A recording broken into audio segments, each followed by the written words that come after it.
সবার আগে চলুন আমার সঙ্গে যিনি রয়েছে তার সঙ্গে একটু পরিচিত হই। আপনার নামটা একটু বলেন। আমি আনারুজ্জামান সোহাগ। বয়স কত? 23 বছর আমার। জন্ম জেলা কোথায়? আর জন্ম জেলা বরিশাল। বরিশালে।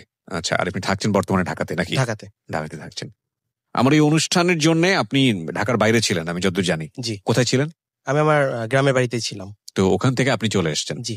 ওকে, ঠিক আছে সোহাগ ভাই, আমি অনুষ্ঠানটিতে আপনার গল্পটা উপস্থাপন করতে চাই এবং আমি মনে করি আপনার গল্পটা অন্যরকম একটা উদাহরণ হতে পারে মানুষের জন্য। একেবারে শৈশব থেকেই আপনি যেখান থেকে বলতে স্বাচ্ছন্দ্য বোধ করেন। জি। অনুষ্ঠানের শুরুতে আমি ঢাকা এফএম এবং ঢাকা এফএম এর সাথে সংশ্লিষ্ট সকল কলাকৌশলীদের আন্তরিক ধন্যবাদ এবং শুভেচ্ছা জ্ঞাপন করছি। তো আমি একেবারে যখন থেকে আমার মনে পড়ে আমি সেখান থেকে শুরু করছি। জি। আমার জন্ম হয় পুরান ঢাকাতে। আমার বাবা একজন সরকারি চাকরিজীবী, আমার মা গৃহিণী, আমার 2 ভাই 1 বোন আমরা। আমি সবার ছোট। খুব ছোটবেলা থেকেই আমি খুবই আদরে বড় হয়েছি। সবচাইতে আদর বেশি পেয়েছি আমার মায়ের কাছ থেকে। আমি আমার মায়ের কলিজার কোনো টুকরা না, আমি বলতে গেলে পুরো কলিজাটাই। পুরো কলিজাটি। কয় ভাই বোন ছিলেন আপনারা? আমরা 2 ভাই 1 বোন। ওকে। তো আমার মার খুব আদর পেয়েছেন বুঝতে পারছি প্রচন্ড ভাবে। এটার একটা বেসিক্যালি কারণ আছে। জি। তো আমি নাকি খুবই সাধনার সন্তান তাদের। আচ্ছা। তো আমার জন্মের আগে নাকি কোন এক দরবেশ আমার মাকে স্বপ্ন দেখাইছে আমি পৃথিবীতে আসার আগে। তো এরকম আর কি আমার মায়ের কাছ থেকে আমার শোনা। ওকে। তো এরপর 6 বছর পর্যন্ত আমার লালবাগেই কাটানো হয় ছোটবেলা। তো এরপরে আমরা শিফট করি বনানীতে। বনানীতে যে বিটিসিএল কলোনিটা আছে ওখানে আমার বাবার চাকরির সুবাদে আমরা ওখানে থাকতে পারতেছি। ওকে। তো ওখানে আমি থাকতেছি। ওখানে পাশেই যে টিএনটি স্কুলটা আছে ওখানে আমি প্রাইমারি লেভেল পর্যন্ত শেষ করেছি। ওকে। এরপরে আমার মা গ্রামে চলে যান, আমার ভাই ভাবি ওরা গ্রামে চলে যায়। তো তাদের সাথে আমিও গ্রামে শিফট করি। জি। আমার দেশের বাড়িতে। ওকে। তো এরপর ওখান থেকে আমি আমার মাধ্যমিক এবং উচ্চ মাধ্যমিক পর্যায়ে আমি ওখানেই শেষ করি। আচ্ছা। তো আমি ছোটবেলা থেকেই একটা মধ্যবিত্ত পরিবারে বড় হয়েছি।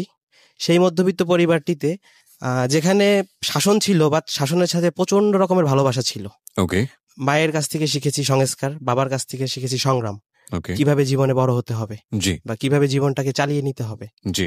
আমি এমন একটা ফ্যামিলিতে বড় হয়েছি যেখানে একদিক দিয়ে মাগরিবের আজান দিত, অন্যদিক দিয়ে আমার বাসা থেকে ফোন আসতো যে আমি বাসায় যেন চলে যাই।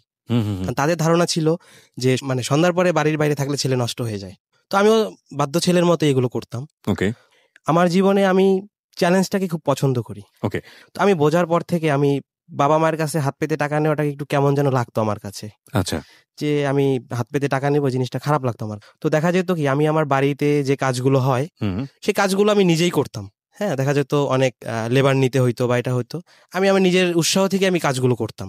ওকে। তো কাজগুলো করে আমি মাকে বলতাম যে মা এখন আমাকে টাকা দাও, আমি কাজটা করে দিয়েছি তোমাকে। তো মা আমাকে বলতো যে কেন, তুই তো এমনিই টাকা পাস। বাট আমার সেলফ স্যাটিসফ্যাকশনের দিক থেকে আমি এই কাজটা করতাম। তো এরপরে এভাবেই চলে আমার জীবনটা। জি। তো মাধ্যমিক শেষ করি, এবারে উচ্চ মাধ্যমিকে আমি ভর্তি হই কলেজে। তো আমার খুবই স্বপ্ন ছিল আমার একটা বাইক হবে। তো এরপরে যখন আমি কলেজে উঠি, অনেক বলা বলির পরে আমার মা আমাকে একটা নতুন বাইক কিনে দেয়। তো এটা ছিল আমার জীবনের সবচেয়ে বড় একটা গিফট। তো কলেজে যাই বাইক নিয়ে, তখন আমার বন্ধু বান্ধবের মধ্যে আমার প্রথম আমারই বাইক ছিল। আচ্ছা। তো একটা অন্যরকম ভাব ছিল সবকিছু মিলিয়ে, স্বপ্ন সবকিছু। তো এরপরে আমি মা বাবার বাধ্য সন্তানের মতোই চলাফেরা করি। তো কোনো আজ পর্যন্ত আমি কোনো নেশা বা কোনো দ্রব্য আমি টাচ করেও দেখি নাই। জি। এইভাবে আর কি আমার জীবনটা আর কি পার হয়।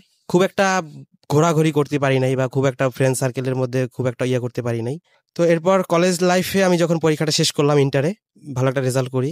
তো এরপর যখন আমি অ্যাডমিশন টেস্ট নিব, তো ঢাকাতে আমি চলে আসবো, আমি আমার বাবার কাছে চলে আসি আবার ঢাকাতে। এখানে আসার পরে অ্যাডমিশন টেস্ট দেই একটা ন্যাশনাল ইউনিভার্সিটিতে। তো সেখানে আমার অ্যাডমিশন টেস্টে আমি সফল হই, ভর্তিও হই।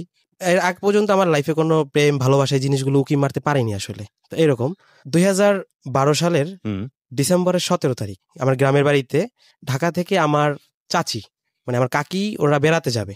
ওকে। তাদের সাথে আমার কাকি আছে, ওনার ভাইয়ের ওয়াইফ এবং তার মেয়ে, তারাও আর কি আমাদের বাড়িতে বেড়াতে যাচ্ছে। তো এটা আমি আগে থেকে জানতাম।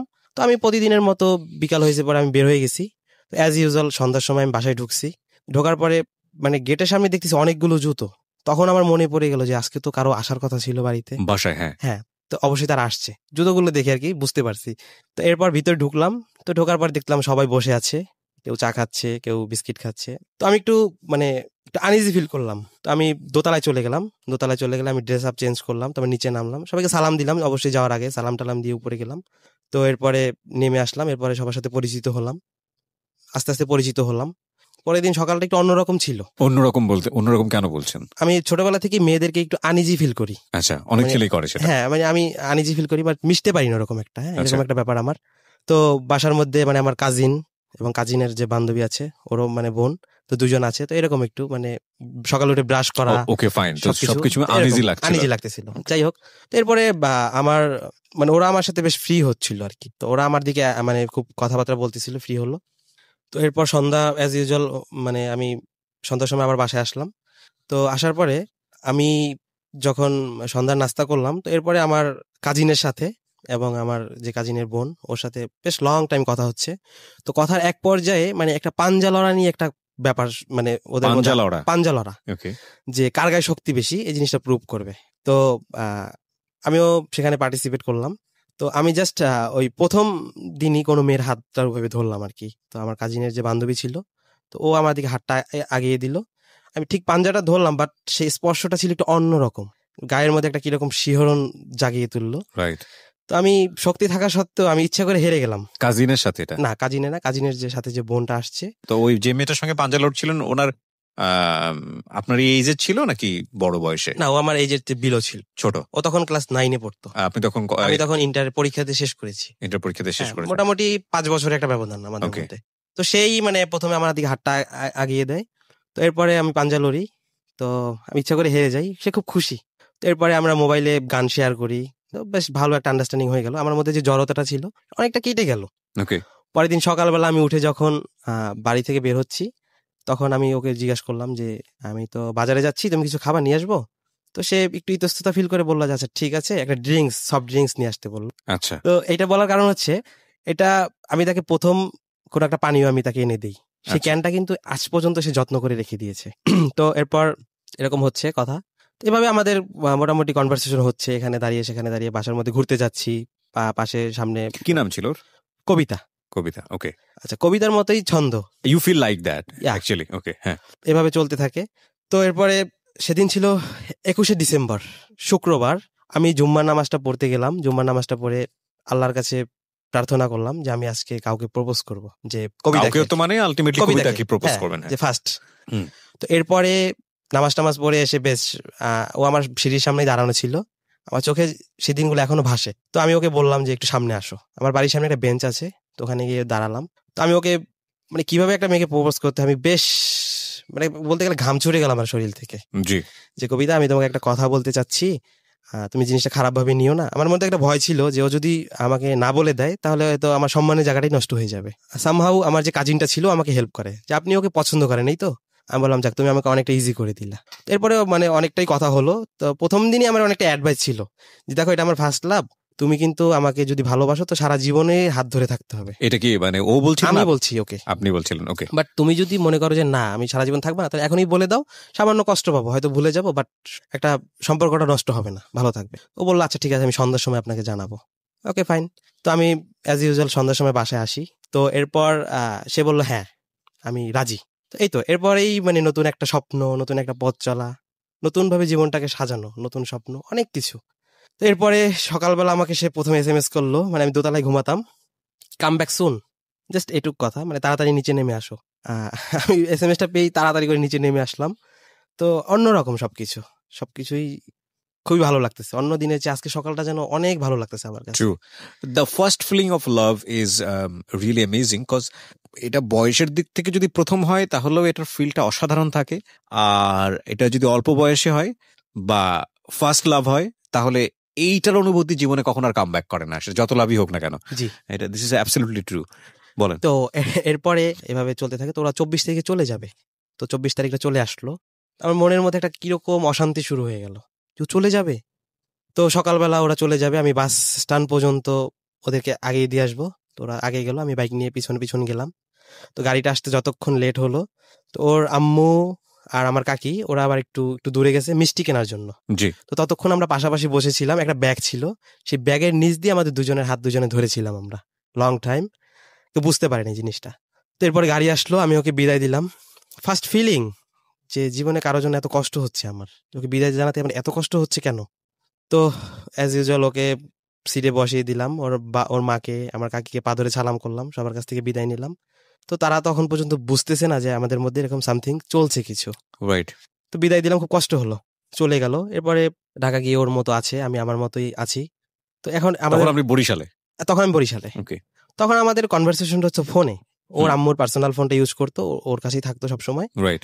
তো ঢাকা গিয়ে ফোন দিল আপনাকে? হ্যাঁ, এর আগে আমি ফোনটাকে খুব বোরিং ফিল করতাম। হ্যাঁ, আমার ফোনটা বেশিরভাগ সময় সাইলেন্ট থাকে, খুব একটা প্রয়োজন হয় না আমার ফোন ইউজ করা। ওকে। তো এখন যেন কেন আমার ফোনটা প্রচন্ড প্রয়োজন সব সময়, মানে সবকিছুতেই আমার ফোনটা আগে লাগবে। গোসল করতে গেলে আমি বাথরুমে নিয়ে যাচ্ছি, কখন ফোন দিয়ে ফেলবে, এরকম একটা ব্যাপার আর কি। তো ওর নামটা আমি সেভ করে রেখেছি, তখন আমি রবি সিম ইউজ করতাম 8383 দিয়ে, যে মেসেজ আসুক আর ফোন আসুক আমার প্যারেন্টস মনে করবে যে কোম্পানি থেকে ফোন দিছে। ওকে। 8383 থেকে তখন মেসেজ আসতো কোম্পানির। তো এরপরে তো আমি ঢাকা যাব, আমরা ওদের বাসায় গেলাম বেড়াতে। তো ততদিনে কিছুটা ওরা আন্দাজ করতে পারছে যে আমাদের মধ্যে কিছু একটা আছে। জি, এরপরে আমি ওদের বাসাতে যাই। তো এতদিনে ওরা কিছুটা বুঝতে পেরেছে যে আমাদের মধ্যে সামথিং চলছে। নইলে এরকম কেন হচ্ছে? হ্যাঁ, সামথিং চলছে। এটা ক্লাস 9 এ পড়তো তখন? হ্যাঁ, কবিতা ক্লাস 9 এ পড়তো বাসায়। জি। আমার কাকির বাসায় যাই, ওদের বাসা আর আমার কাকির বাসা হচ্ছে পাশাপাশি। ওকে।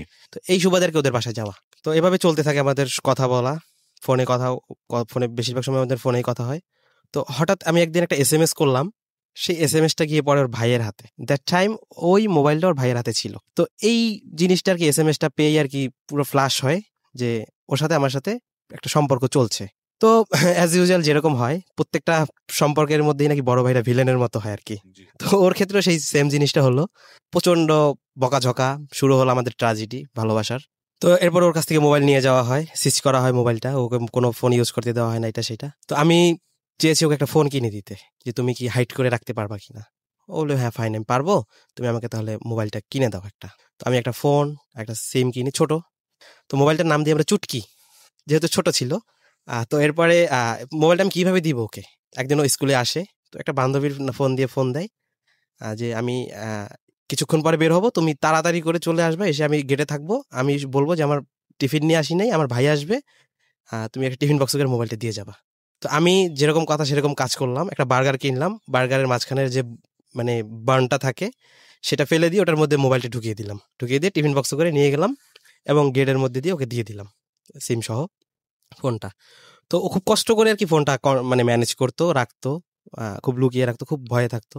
তো এভাবে লুকিয়ে লুকিয়ে লং টাইম আমরা কথা বলতাম। ও সময় পেলে আমাকে ফোন দিত। একদিন আমি IDB-তে যাচ্ছি, তো হঠাৎ করে ওর ফোন আসছে। তো গাড়ির মধ্যে খুব ক্রাউড, লোকাল বাস ছিল তখন, মানে আমি চলাফেরা করতাম। তো ওর ফোনটা পেয়ে আমি চলন্ত বাস থেকে লাফ দিয়ে নেমে গেছি, মানে যাতে ঠিকমতো কথা বলতে পারি। ঠিকমতো কথা বলতে পারি, যে ও হ্যালো হ্যালো করতে পারতেছে, যে 2 মিনিট 3 মিনিট কথা হয়, সময়টা আমি নষ্ট করতে একেবারেই চাচ্ছি না। 2 দিন 3 দিন পরে 2 মিনিট 3 মিনিট কথা হয়, এইভাবে চলতে থাকে। তো এরপরে আমাদের দেখা হয়, ও ফোন দিত, ফোন দেওয়ার পরে আমরা দেখা করতাম মিরপুরের আশেপাশে, ওদের বাসা মিরপুরে। জি, মিরপুর 13-তে ওদের বাসা। তো আমি ওর সাথে বেশ ঘোরাফেরা করতাম। আমাদের বেশিরভাগ ঘোরাটা হতো সিএনজির মধ্যে। তো আমরা জাস্ট সিএনজির মধ্যে উঠতাম, আমরা মিরপুর 10 নম্বর থেকে সিএনজিতে উঠতাম, খামারবাড়ি যেতাম, খামারবাড়ি থেকে জাস্ট ইউটার্ন নিয়ে আবার 10 নম্বর চলে আসতাম। তখন একটা মজার ব্যাপার হচ্ছে, সবাই কিন্তু জ্যামটাকে হেট করে, ট্রাফিক জ্যাম। জি, বাট আমরা দুজনেই ছিলাম তখন যে জ্যাম কেন রাস্তায় পড়ে না, কারণ একটু বেশিক্ষণ থাকা যাবে বসে। হ্যাঁ, যতক্ষণ জ্যাম থাকবে আমরা ততক্ষণ বেশি কথা বলতে পারবো। তো এরপরে আমার যে পরীক্ষার পরে যে সময়টা গ্যাপ থাকে, তো আমি একটা হোটেল ম্যানেজমেন্ট করি। তো আমার ইন্টেনশনটা পড়ালেখা থেকে একটু ছিটকে গিয়ে অর্থ উপার্জনের দিকে চলে যায়। দ্যাটস ওয়াই আমি হোটেল ম্যানেজমেন্ট করি, ওটা করলে নাকি খুব তাড়াতাড়ি চাকরি পাওয়া যাবে, একটা কোর্স। তো এরপরে আমি ইনভলভ হই, বিভিন্ন ব্যবসা করি। বিভিন্ন ব্যবসা বলতে আমি এক্সপোর্ট ইম্পোর্টের ব্যবসা করি আমার দুলাভাইয়ের সাথে, একটা কারের বিজনেস ছিল, সেখানে ইনভলভ হই। এরপরে আমার বিদেশে যাওয়ার জন্য খুব ট্রাই করি, আমি কাতার এয়ারওয়েজে একটা ইন্টারভিউ দিই, সেখানে আমি সিলেক্টেড হয়ে যাই। সেখানে সবকিছু সিলেক্টেড হয়ে যাওয়ার পরে এরপর আমি যাই না। কেন যাই না? আমি ওকে ছাড়া কিভাবে থাকবো, আমার মা কান্না করতেছে, তোকে ছাড়া কিভাবে থাকবো। তো সেখানে আমি প্রায় 50,000 টাকার মতো গচ্ছা দিয়ে দিই ওদেরকে, যে আমি যাবো না, ভিসাটা নষ্ট করে ফেলেন। তো এরকম আর কি। একটা সময় ওই চুটকি মোবাইলটা ধরা পড়ে যায়, তখন ওকে প্রচন্ড টর্চার করা হয় ফ্যামিলি থেকে।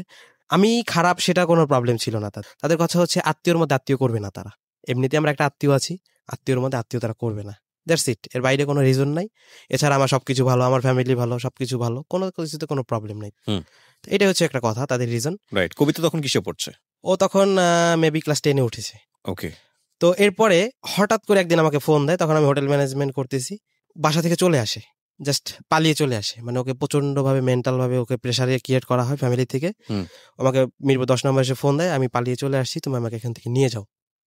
তো তখন আমি চিন্তা করলাম যে এটা তখন আমার বিবেককে বাধা দেয় যে না, আমি একটা সম্পর্ক করেছি, এটা একটা পবিত্র সম্পর্কটা আমি এভাবে নষ্ট হতে দিব না, এবং এই সম্পর্কটার আমি একটা সুন্দর ফলাফল অবশ্যই দিব। তো আমি ওকে প্রচন্ডভাবে বুঝাই যে তুমি বাসায় চলে যাও।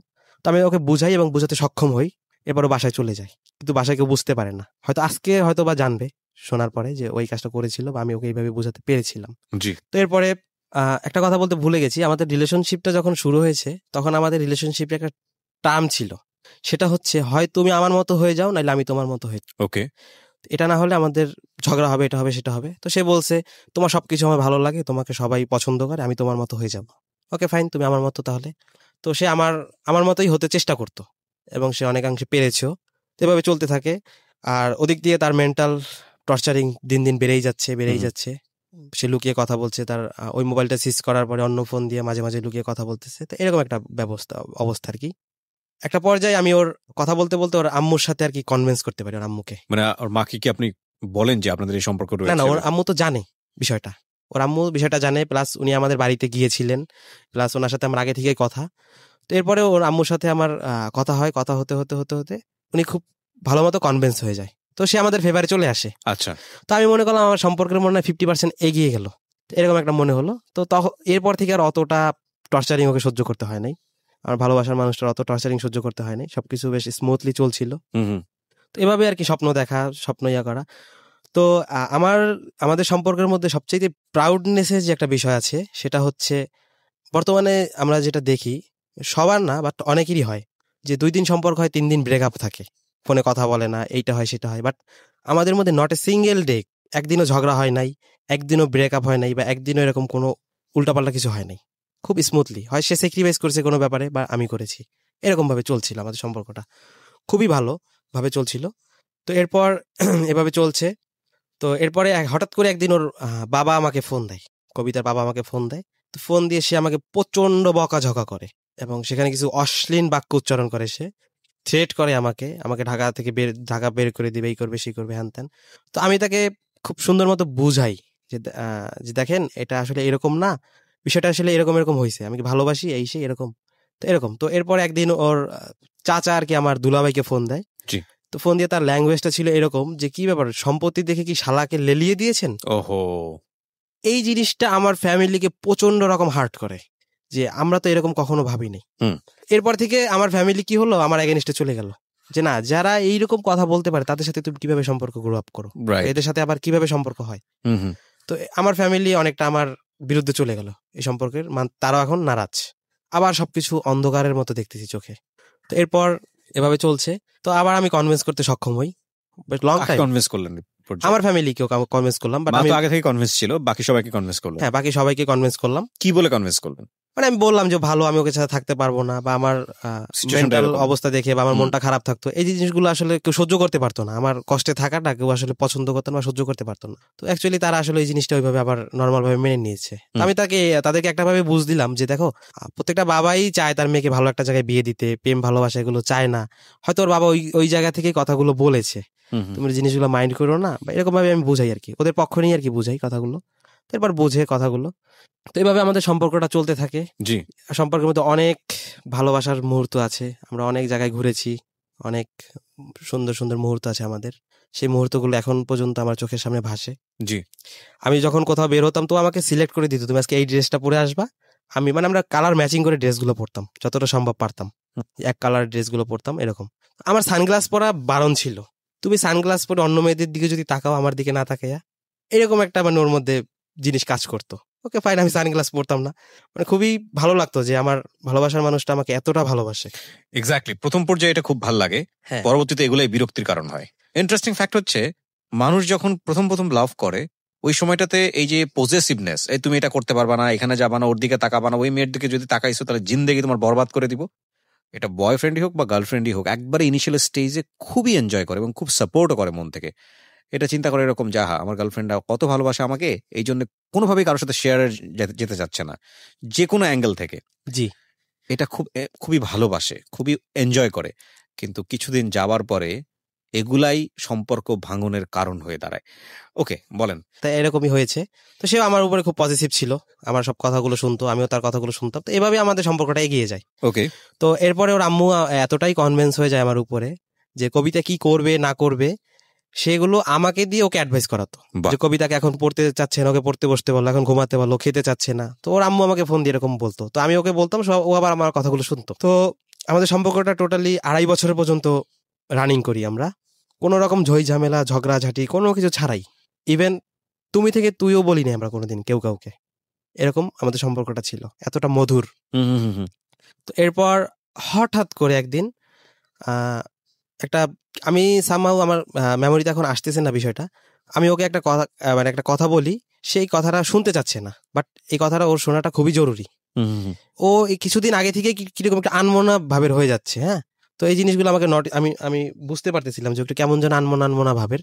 তো আমি একটা কথা বললাম, ও নিচ্ছে না কথাটা, তো প্রচন্ড ভাবে আর কি আমার সাথে রিয়াক্ট দেখায়। তো আমি ওকে এক পর্যায়ে মানে বুঝাতে বলি যে তুমি যদি আমার কথাটা না শোনো বা তুমি এরকম কেন করতেছো, আচ্ছা তুমি যদি কথাটা না শোনো বা তুমি যদি কাজটা না করো তাহলে তোমারই ক্ষতি হবে, আর তুমি যদি এটা না করো তাহলে আমি তোমার সাথে সম্পর্কটা রাখবো না।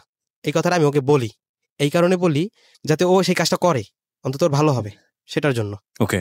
এরপরে আমি যখন ওকে বললাম যে সম্পর্কটা ব্রেকআপ করবো, ও সেই জিনিসটা খুব সুন্দর মতো ওয়েলকাম করে নিল। সিলি একটা ব্যাপার, একদম ফর নাথিং একটা ব্যাপার। তো এরপরে থেকেই মানে তার পুরো কন্ডিশনটাই পুরো চেঞ্জ হয়ে যায়। ওকে ওকে। তো আমি জিনিসটা মেনে নিতে পারতেছি না যে আমি ওকে 2.5 বছরের সম্পর্ক, আমি জাস্ট একে এমনি বললাম, ও জিনিসটা একদম মেনে নিল এবং ও ওইভাবেই রিয়াক্ট করতেছে আমার সাথে। এটা কেন, এটা কিভাবে পারতেছে?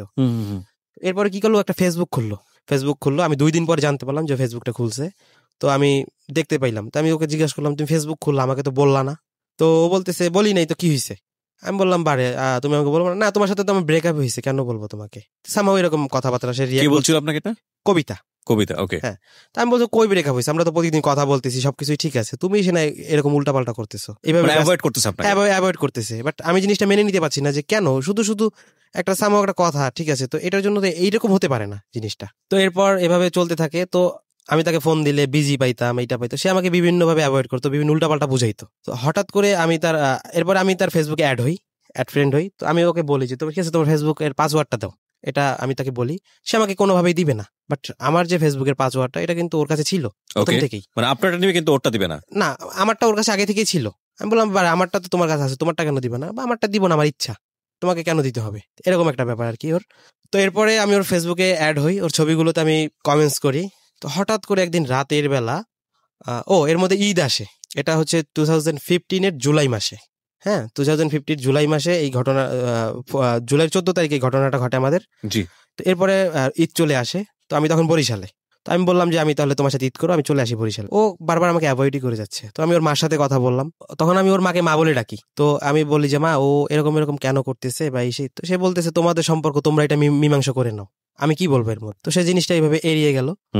তো এড়িয়ে যাওয়ার পরে আমি, মধ্যস্থতাকারীদের কোনো কাজ হচ্ছে না? জি না, মানে আমি জাস্ট জানতে চাচ্ছি ওর অবস্থানটা, যে আসলে কেন এরকম করছে। আচ্ছা, এই লাভ রিলেশনশিপটা শুরু হওয়ার পরে এরকম জটিল ঝগড়া বা জটিল অবস্থান কতদিনের মধ্যে, কয় মাসের মধ্যে বা কয় বছরের মধ্যে? এটা হচ্ছে 2.5 বছরের মাথায়। 2.5 বছরের মাথায়। এর মাঝখানে কি আপনাদের টুকটাক ঝগড়াঝাটি হওয়া বা একদমই না, এবং এটার জন্য আমরা খুব প্রাউড ফিল করতাম।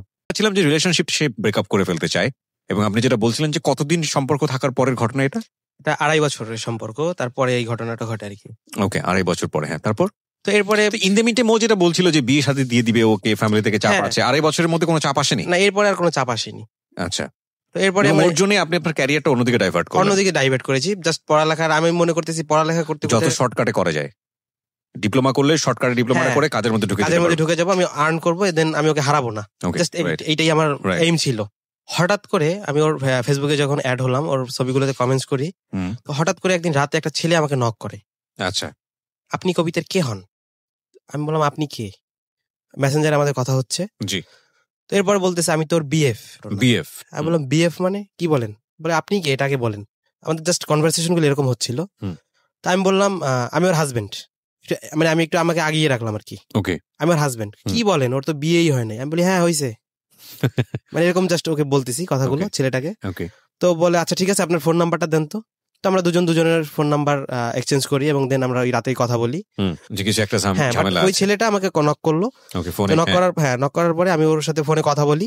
দেন ও আমাকে যে সমস্ত কথাগুলো জানালো আমার মাথায় আকাশ ভেঙে পড়লো আর কি। আমরা জানতে চাই, মানে হ্যাঁ, জি। ইন ডিটেইলি বলেন। তো এরপর সে আমাকে ওদের একটা ডুয়েট ছবি পাঠালো মেসেঞ্জারে। ডুয়েট ছবি? হ্যাঁ। ওকে। ওর সাথে আমার 14 তারিখে একটু ঝামেলা হয়েছে, তার 2 দিন পরে ও ফেসবুক চালু করছে, সেই 2 দিন পরেই ওই ছেলের সাথে সে মানে মিট করছে 2 দিনের সম্পর্কে। ওকে। 2 দিনের সম্পর্কের মধ্যেই সে মিট করছে, ওকে নিয়ে বোটানিক্যাল গার্ডেনে গেছে। ছেলেটাকে নিয়ে? হ্যাঁ, ছেলেটাকে নিয়ে বোটানিক্যাল গার্ডেনে গেছে। হ্যাঁ। এবং সেখানে যাওয়ার পর তাদের ডুয়েট ছবি তুলছে এবং সেই ছবিটা আমাকে সেন্ড করছে ছেলেটা পাঠিয়েছে? আচ্ছা। এরপরে আমি আমাদের যে ছবিগুলো আছে আমিও 2-1 ওকে পাঠালাম বিশ্বাসটা অর্জন করার জন্য। ওকে। তো এরপরে আমি বললাম মানে ছেলেটা যথেষ্ট ভালো, হ্যাঁ, ভদ্রলোক। মানে ডুয়েট ছবিটা কি আসলে এমন ছিল যে বয়ফ্রেন্ড গার্লফ্রেন্ড বোঝায় এরকম ছবি ছিল? একদম পাশাপাশি বসে দুজনে সেলফি তুলেছে আর কি। সেলফি তুলেছে মানে কি? সেলফি তোলা তো যে কারোর সঙ্গেই সেলফি তুলতে পারে, খুব নিয়ারেস্ট হয়। মানে ছবির মধ্যে এমন কোন এক্সপ্রেশন ছিল কিনা? একদম খুব নিয়ারেস্ট হয়ে মানে ছবি তুলেছে। ওকে ওকে। তারপর তো এরপরে আমি জিনিসটা দেখলাম। তো এরপরে আমি ওকে বললাম, মানে আমি ওর সাথে সম্পূর্ণ কথাগুলো শেয়ার করলাম যে আমার এতদিনের সম্পর্কে এই ব্যাপার এরকম এরকম সবকিছু বলার পরে তো আমি ওকে একটা রিকোয়েস্ট করলাম যে ভাইয়া তুমি এই জিনিসটা ওকে কাছ থেকে হাইড করো, আমি ওকে বাসায় ইনভাইট করবো আমার বাসায়। তো এতদিনে কবিতা আমার বাসায় প্রায় যায় আসে, তো আমি ওকে বাসায় ইনভাইট করি। ইনভাইট করার পরে ও আমার বাসায় আসে। কবিতা আপনার বাসায় আসে? হ্যাঁ, কবিতা আমার বাসায় আসে। তো আসার পরে আমি ওকে ছবিটা দেখাই। আচ্ছা, হোয়াট ইজ দিস? তার পুরো চেহারাটা একদম মানে ফ্যাকাশে হয়ে গেল মুহূর্তের মধ্যেই। তো এরপরে আমি ওর কাছ থেকে মোবাইলটা নিলাম। তো মোবাইলটা নেওয়ার পরে আমি ওর মেসেঞ্জারে ঢুকলাম। সেখানে কিছু কিছু চ্যাটিং ছিল ছেলেটার সাথে, মানে যেগুলো আমি ভাষায় প্রকাশ করতে পারবো না, কিছু নোংরা চ্যাটিং। ইট ইজ লাইক নোংরা, অর যেটা হচ্ছে ভার্চুয়ালি আমাদের এক ধরনের অনৈতিক সম্পর্ক গ্রো করে, যেটা খুব র্যান্ডমলি হয়, ইভেন সম্পর্ক হওয়ার আগে হয়ে যায় এই ধরনের সম্পর্ক, রাইট? ওকে। এমন কিছু কথা আপনার সঙ্গেও ছিল? জি, আমার সাথে মানে ওর সাথে যে কথাগুলো, সে কথাগুলো আমার সাথে 2.5 বছর এরকম কোনো কথা হয় নাই। আচ্ছা, মানে ওর সাথে 2 দিনের সম্পর্কে যে কথাগুলো ওদের সাথে কনভারসেশন হয়েছে, অ্যাজ লাইক আমি যদি একটু বলতে যাই, মানে ওদের কনভারসেশন গুলো দেখে বুঝতে পারছি কবিতা ছেলেটাকে বেশ কনভিন্স করার চেষ্টা করতেছে। কবিতা নিজেই ছেলেটাকে কনভিন্স করার চেষ্টা করতেছে, মানে বিভিন্ন অ্যাড্রেস করতেছে, জান সোনা এটা সেটা বলে, মানে যেগুলো ভালোবাসার কথাগুলো এগুলো বলে ছেলেটাকে অ্যাড্রেস করতেছে। তো সে নিজেই বলতেছে আমার মানে ভিজাজুলের ছবি দেখবা। ওকে, মানে সামহাউ যে ও তাকে অনেক বেশি ফ্লোর দিচ্ছে। আচ্ছা, হ্যাঁ, বাস এরকম আর কি। তো এরকম মানে বেশ নোংরা আমি আর বলতে চাচ্ছি না কথাগুলো। ওকে। তো এরপরে এইগুলো আমি যখন ফেসবুকে দেখলাম, আর দেখার পরে কিছুক্ষণ পরে আচ্ছা ইমোতে আসো, মানে একজন মানে কবিতা ছেলেটাকে মানে ইমোতে আসতে বলতেছে যে মানে ভিডিও কলে কথা বলি এরকম সেরকম আর কি এগুলা। তো আমি ওকে বলি যে আচ্ছা এইগুলোই হয়েছে নাকি এর চেয়ে বেশি কিছু হয়েছে, এটা আমাকে বলো। মানে ইমোতে কিছু হয়েছে কিনা? হ্যাঁ, ইমোতে হয়েছে কিনা, ভিডিও কলে কি করছো এটা বলো তুমি আমাকে। মানে ওই মেসেজগুলোর বেসিসে আর কি আমি ওকে প্রশ্নটা করলাম। ওকে। ও বলতেছে না এরকম কিছু হয় নাই, বাট ইমোটাও আগে থেকে ডিলিট করে ফেলছে বাসায় আসার আগেই। আচ্ছা আচ্ছা, ইমোটা আগে থেকে ডিলিট করে ফেলছে, আমি দেখতে পাই নাই কিছুই। তো এরপরে সবকিছু বোঝানোর পরে আমি ওকে বললাম যে তুমি আমার সাথে এরকম বিট্রিটা কেন করলা? 2.5 বছরের সম্পর্ক, তুমি কিভাবে 2 দিনের মধ্যে আরেকটা জায়গায় কনভার্ট হইতে পারো? কিভাবে তুমি এই কাজটা করতে পারলা? এরকম বললাম। তো প্রচন্ড সরি ফিল করে, আমি ভুল করছি এটা সেটা বিভিন্নভাবে বইলা টইলা। তো আমি জিনিসটা মেনে নিই, আমি এইভাবে মেনে নেই হয়তো বা আমার সম্পর্কেই কোথাও দুর্বলতা ছিল, মানে আপনার নিজের মধ্যে আমি নিজের মধ্যেই নিয়ে নিয়েছি দোষটা, তাই লোক কেন যাবে। তো এরপরে এই বিষয়গুলো আর কি ও আমার বাসায় আসার আগে আমি ওর মায়ের সাথে শেয়ার করে ফেলছি কথাগুলো, যেহেতু ও ওর মায়ের কাছে থাকে। ওর মার সাথে শেয়ার করেছেন কেন? কারণ ও ওর বাসায় থাকে, মানে ওর মার কাছে থাকে। এখন ও আমার পরিচয় দিয়ে ছেলের সাথে কথা বলে, এবং এই কারণে জানিয়েছি যে যেহেতু আমি ওকে প্রচন্ড ভালোবাসি, ওর ভালো মন্দ সবকিছু আমি দেখি, বা ও যাতে ভালো হয় সেই জিনিসটা আমি চেষ্টা করব। তো ওর আম্মুর কাছে থাকা অবস্থায় ওই ছেলের সাথে কথা বলতো ফোনে, এবং আমার কথা বলে আর কি। তো এই জন্য আর কি জিনিসটা জানানো, যে একটু যাতে চোখে রাখে। ওকে, ফাইন। আচ্ছা, তো এরপরে বিষয়টা জানানোর পরে ও আমার বাসায় আসে। তো এরপর আমার বাসায় এসে জানানোর পরে ও আমাকে রিকোয়েস্ট করে যে এই বিষয়টা যেন আম্মু না জানে। কবিতা আমাকে অলরেডি আপনি জানিয়ে দিয়েছেন, কিন্তু ও আসার আগে আমি ওর আম্মুকে ইনফর্ম করে দিয়েছি বিষয়টা, যেহেতু বাসায় আসতেছে, কেন আসতেছে, এই জিনিসগুলো আম্মুকে আমি ইনফর্ম করে দিয়েছি আগে। তো এরপরে যখন ও প্রচন্ড সরি ফিল করে তখন আমার নিজের কাছে খারাপ লাগে যে না আসলে জিনিসটা ভুল হয়ে গেল। তো তখন আমি আবার ওর আম্মুকে ফোন দিয়ে বলি যে আমি ওকে প্রচন্ডভাবে বুঝাইছি এবং নিজের ভুলটা বুঝতে পারছে, আপনি তাহলে জিনিসটা ওকে ধরা দিয়েন না, যে আপনি যেন জানেন এরকম বললেন না, তাইলে ও মানে খুব কষ্ট পাবে জিনিসটা। তো আমি ওর আম্মুকে আবার ওইভাবে ম্যানেজ করে নিই। ওকে, ফাইন। সে আকাশ থেকে পড়ছে যে আমার মেয়ে এই কাজটা করলো। তো একটা পর্যায়ে ও একটা কথা বলতে ভুলে গেছি, দ্যাট টাইম আমার বিদেশে যাওয়ার যে একটা ব্যাপার, যে আমি ইউরোপের যাওয়ার জন্য একদম সবকিছু প্রায় ফাইনাল হয়ে গেছে, পাসপোর্ট ভিসা টিসা প্রায় চলে আসবে এরকম একটা অবস্থা। তো এই সিচুয়েশনটার মধ্যে এইরকম একটা সমস্যা গ্রো করছে আমাদের মধ্যে। আচ্ছা। তো এরপর ওর আম্মুর সাথে আমি বেশ লং টাইম ওই দিন কথা বললাম। তো এক কথায় দুই কথায় বলতে বলতে সে আমাকে বললো যে ঠিক আছে, তাহলে তুমিও তো বিদেশ চলে যাচ্ছ, তাহলে তুমি যাওয়ার আগে, ও যেহেতু এরকম পাগলামি করতেছে, তাহলে তুমি একটা বিদেশে যাওয়ার আগে একটা কিছু করে যাও ওকে। আচ্ছা, কিছু করে যাও বলতে হয়তো লাইক রিং পরিয়ে যাও অথবা এরকম কিছু একটা। তো আমি বললাম যে আচ্ছা ঠিক আছে, আমি তাহলে আমার ফ্যামিলির সাথে কথা বলি। আচ্ছা, এরকম একটা ওখানে মোটামুটি একটা হয়ে গেল। তো ও এতদিনে আমার কবিতা আমার সাথে পুরো ইজি, মানে ওই ছেলেটার সাথে যে করছে সব ইজি, সব ভুলে গেছে, সব ভুলে গেছে। এবং ওর মায়ের একটা কথা ছিল আমার কাছে যে বাবা, তুমি আমার মেয়েকে যদি বিয়ে করো, তোমাকে আমি একটা কথা দিতে হবে, সেটা হচ্ছে বিয়ের পরে এই বিষয়টা তুমি সম্পূর্ণ ভুলে যাবা। ও যে ভুল করছে এই সম্পূর্ণ বিষয়টা ভুলে যাবা, এই বিষয়টা নিয়ে আমার মেয়েকে তুমি কোনো কথা বলতে পারবা না। আচ্ছা, আমি বললাম ওকে ঠিক আছে, আমি এটা নিয়ে আর কোনো কথা বলবো না, যা হয়েছে আমি তো সব জেনেছি, এখানে তো আর কিছু বলার নাই। জি, ওকে। তো এরপর এরকম হয়, তো আমি বাসায় গিয়ে বিষয়টা জানাই। তো জানানোর পর আমার ফ্যামিলি থেকে প্রথমে একটু করে। তো এরপর আমি বলতেছি দেখো আমি তো বাইরেই চলে যাচ্ছি, জি, তো আমি চলে আসবো, বা ও এরকম উল্টাপাল্টা করতেছে, থাকুক, সমস্যা কি। এরপরে তাদেরকে আমি কোনো ভাবে ম্যানেজ করি। তো এরপরে ওর ওদিক দিয়ে ওর বাবাকে ওর আম্মু ম্যানেজ করে। তো দুইটা ফ্যামিলি মোটামুটি কনভিন্স হয়ে গেল আচ্ছা, এই টার্মটার পরে আর কি। তো এরপর আমাদের বাসা থেকে ওদের বাসায় গেল আমার বাবা, দুলাভাই, মানে আমার গার্ডিয়ান লেভেলটা গেল আচ্ছা, প্রস্তাব নিয়ে। তো যাওয়ার পরে মানে এখন আমাদের লাভের বিষয়টা এখন অ্যারেঞ্জের দিকে যাচ্ছে। তো এরপরে ওখানে প্রস্তাব নিয়ে গেল। তো যাওয়ার পরে ওখানে বেশ কথাবার্তা হইলো। তো ওখানে ওই দিন একটা প্রবলেম ক্রিয়েট হয়েছে, সেটা হচ্ছে কাবিন নিয়ে সমস্যা। তো আমার বাবা গিয়েছে, আমার বোন দুলাভাই ওরা গিয়েছে, ওরা বলছে জাস্ট এঙ্গেজমেন্ট করে রাখবে, হ্যাঁ।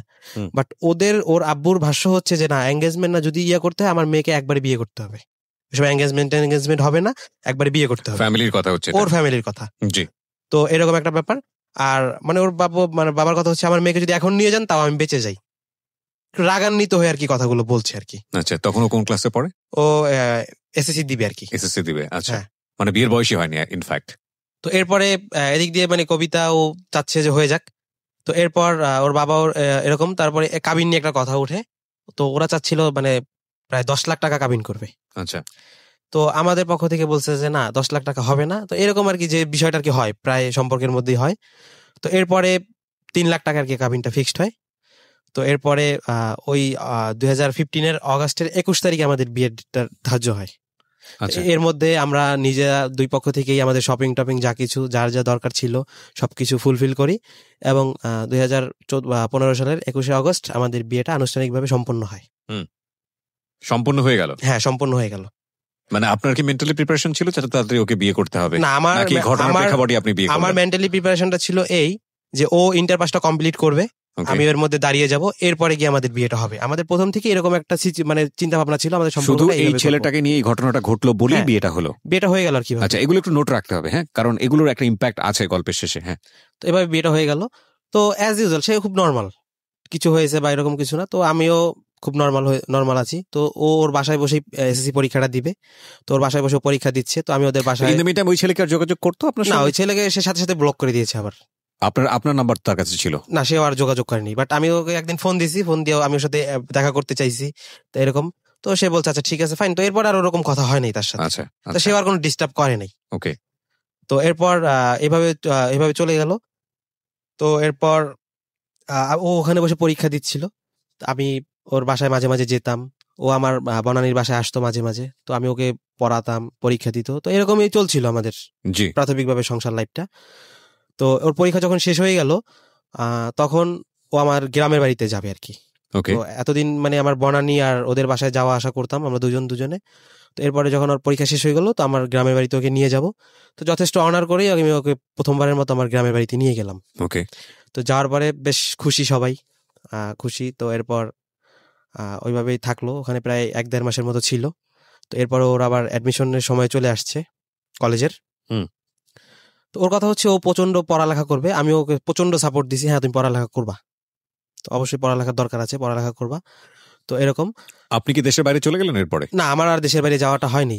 এটা হয়নি কারণ ওই যে আমাদের যে 2015 সালে একটা অভিবাসী যে একটা সমস্যা ছিল, পুরো ইউরোপীয় ইউনিয়ন জুড়ে যে একটা অভিবাসী নিয়ে প্রবলেম ছিল, ওই সময় আপনার যাওয়াটা বাদ পড়ে গেল। এই প্রবলেমটার জন্য পুরো ইউরোপীয় ইউনিয়ন আমাদের যে ভিসাটার ব্যাপারটা এটা সম্পূর্ণ ক্লোজ করে দেয় ওরা। ওকে। এটা হচ্ছে একটা কপালের ফের আর কি বলতে গেলে। যাই হোক, তো এই জন্য আর কি যাওয়া হয় নাই। তো আমি পিছিয়ে পড়ি নাই, আমার মনের মধ্যে প্রচন্ড মনোবল ছিল যে হয় নাই তো কি হয়েছে, আমি আবার অন্যভাবে ট্রাই করব। যখন আমি একটা ছেলে যখন নিজের দায়িত্বই নিজে নিতে পারে না, তখন আমি ওর দায়িত্বটা নিছি এবং আমি চেষ্টা করেছি ওকে কোথাও কোনো কষ্ট দিব না। এবং আমি আমার নিজের উপরে এতটুকু বিশ্বাস আছে আমি সব পারবো। আল্লাহকে আমি শুধু একটা কথাই বলি, তুমি আল্লাহ আমার শুধু হাত পা আর মাথার সেন্সটা ঠিক রাখবা, আমি সবকিছু করতে পারবো। তো এরকম একটা ব্যাপার। তো আমার গ্রামের বাড়িতে নিয়ে যাই। তো ও মানে গ্রামের বাড়িতে থাকবে না, হ্যাঁ, কবিতা গ্রামের বাড়িতে থাকতে চাচ্ছে না, ও ঢাকায় থাকবে, ঢাকায় ভর্তি হবে। তো ওর কথা মতো আমি ওকে ঢাকাতে নিয়ে আসি, ঢাকাতে নিয়ে এসে আমি ঢাকাতেই অ্যাডমিশন করাই। ওকে, এগুলো সবকিছু আমি নিজে থেকেই করাই। এরপর আমার বনানীর বাসাও থাকতেছে, জি, আমার বোনের সাথে একসাথে থাকতেছি আমরা আর কি। ওকে, তো মানে ও যতদিন আমার গ্রামের বাড়িতে গেল, আমার মা ওকে একটা কথা বলছে প্রথম, যে তুমি আমার মেয়ের মতো, আমার তুমি এখন আমার সংসারে আসছো, তুমি 10 বছর পর্যন্ত কাজ শিখবা, 10 বছর পরে গিয়ে তুমি কাজ করবা, এর আগে তোমার কাজ করার কোনো দরকার নেই। জি, এরকম মানে মা শোনা ছাড়া কথাই বলে নাই ওকে, এরকম একটা ব্যাপার। মানে আমি হচ্ছি আমার মায়ের কলিজা, আমার বউ হচ্ছে আরেকটা কলিজা আর কি, এরকম একটা ব্যাপার আমার মায়ের। ওকে। তো তখনও তো আপনার মানে ওয়াইফ কবিতা যিনি, সে তো আপনার বাড়িতে আসে নাই, মানে ওনার নিজেদের বাড়িতেই থাকতেছে। তুলে নিয়ে আসছেন কিনা? উঠাই নিয়ে আসছেন? হ্যাঁ, উঠাই নিয়ে আসছি। অনুষ্ঠান করেই নিয়ে আসছেন? হ্যাঁ, ওকে। ওরা আমাদের বাসায় আসছে, মানে খুব বড় সড়ো করে উঠাই নেওয়া হয় না আর কি। তো ওই মানে ওরা আমাদের বাড়িতে আসছে, তো ওদের কিছু মানে গেস্ট আসছে, এইভাবে আর কি উঠে নিয়ে আসা হয়েছে আর কি। তো এরপরে মানে আর একটু বড় করে একটা প্রোগ্রাম করার কথা ছিল আমার গ্রামের বাড়িতে আর কি। হ্যাঁ, যে আমার মানে গ্রামের বাড়িতে সবাই জানবে শুনবে, তো মানে গ্রামের বাড়িতে খুব বড় সড়ো করে উঠিয়ে নিয়ে আসবো, এরকম একটা প্ল্যানিং ছিল আমাদের। জি। তো এরপরে ও ঢাকায় অ্যাডমিশন নিবে, তো এরপর আমি ঢাকাতে চলে আসি, ওকে নিয়ে ঢাকাতে অ্যাডমিশন করাই। তো আমার বাসায় বনানীর বাসায় থাকতেছে, তো এইভাবে তো আমার বোনের সাথে থাকতেছে। ও মানে কোনো প্রেশার নাই, জাস্ট নর্মাল, আমার বোন ওকে নিজের বোনের মতোই মনে করতেছে, জাস্ট এরকমই, রান্না বাড়ার কোনো ঝামেলা নাই, কোনো কিছু নেই, এভাবে চলতেছে। জি। তো এভাবে আমার সংসারটা চলতেছে, খুব ভালোই লাগতেছে। তো এখন আমার কথা হচ্ছে যে এখন আবার তো কিছু করতে হবে, এভাবে তো চলে না। আমার কাছে যা ছিল বা যা ইয়ে করছে সবকিছু প্রায় শেষ হয়ে আসছে, তো আমার এখন কিছু করতে হবে।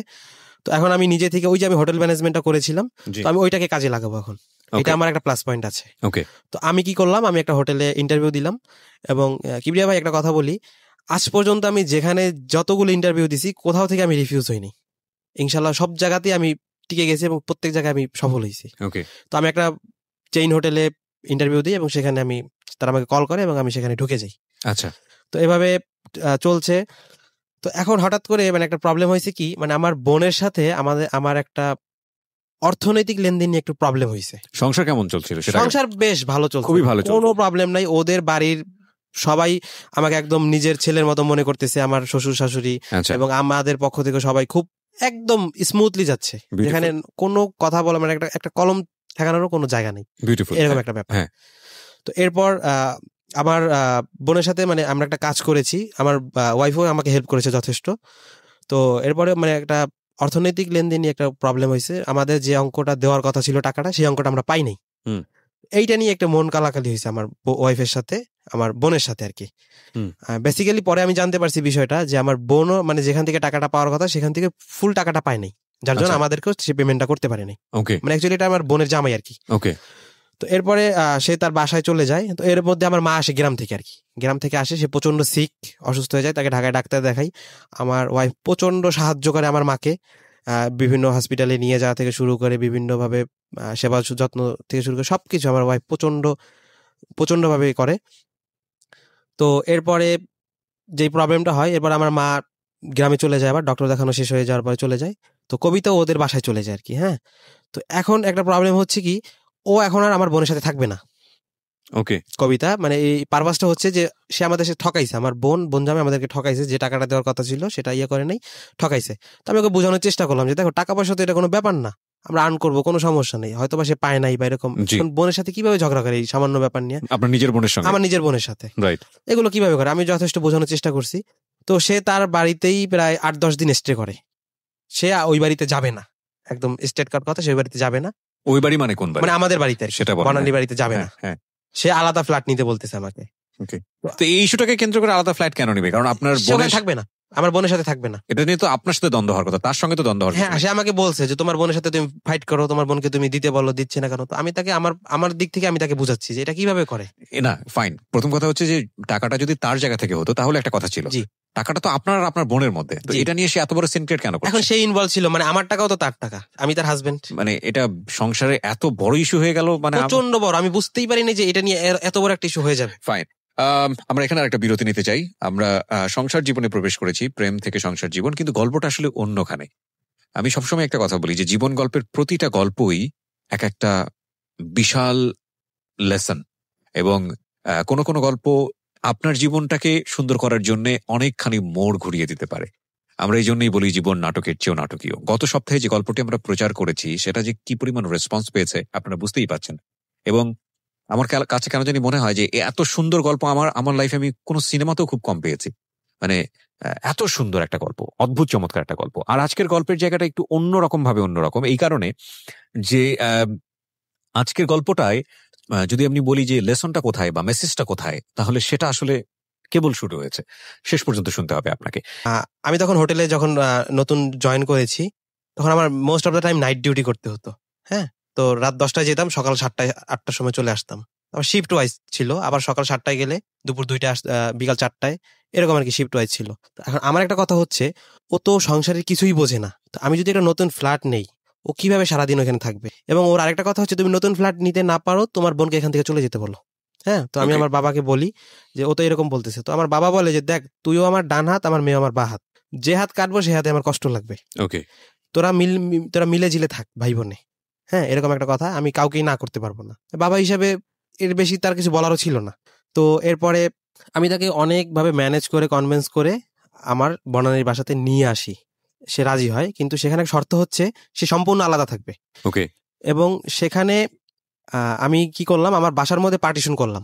কি বলেন, আপনি বিয়ে করেছেন কয়দিন যাবত? বিয়ে করেছি তখন আমার 1 বছর হয়েছে। 1 বছরের মধ্যে আপনি এই কাজটা আপনি ওয়াইফ বলে আপনি করে ফেলেন? এটা আমি আমার মাকে বলেছি, এবং তারা এর আগেও কথা বলার চেষ্টা। আপনার বোন কি আপনাদের বাসায় থাকতো? জি, আমার বোন থাকতো। আমার বোন এবং আমার বোনের জামাইও থাকে আমাদের বাসায়। এই কারণে থাকে যে আমার বাবা যখন চাকরি করতেছে, আমার পুরো ফ্যামিলি গ্রামে, আমার বাবার টেক কেয়ার কে করবে? জি, সেই সুবাদে আর কি আমার বোন আমার বাবার সাথেই থাকে আর কি। ওকে, আমার বাবার দেখাশোনা করার জন্য, এরকম আর কি। ওকে, তো আমি আমার মাকে বলি যে মা, ও তো এরকম পাগলামি করতেছে, এখন কি করা যায়? তো সে বলছে, দেখো তোমার সংসার, আমি চাই তুমি ভালো থাকো। জি, তুমি যদি মনে করো যে ও আলাদা হয়ে গেলে ভালো থাকবে এবং একদিন তোর সংসার আলাদা করতেই হবে, জি ঠিক আছে, তাহলে তুমি ওকে এভাবে করো, কোনো সমস্যা নেই। তো আমি কি করলাম, আমার বাসার মধ্যে পার্টিশন করে দিলাম। আমি এই দুঃসাহসটা দেখাইলাম। জি, ফার্স্ট টাইম আমার ফ্যামিলির সাথে।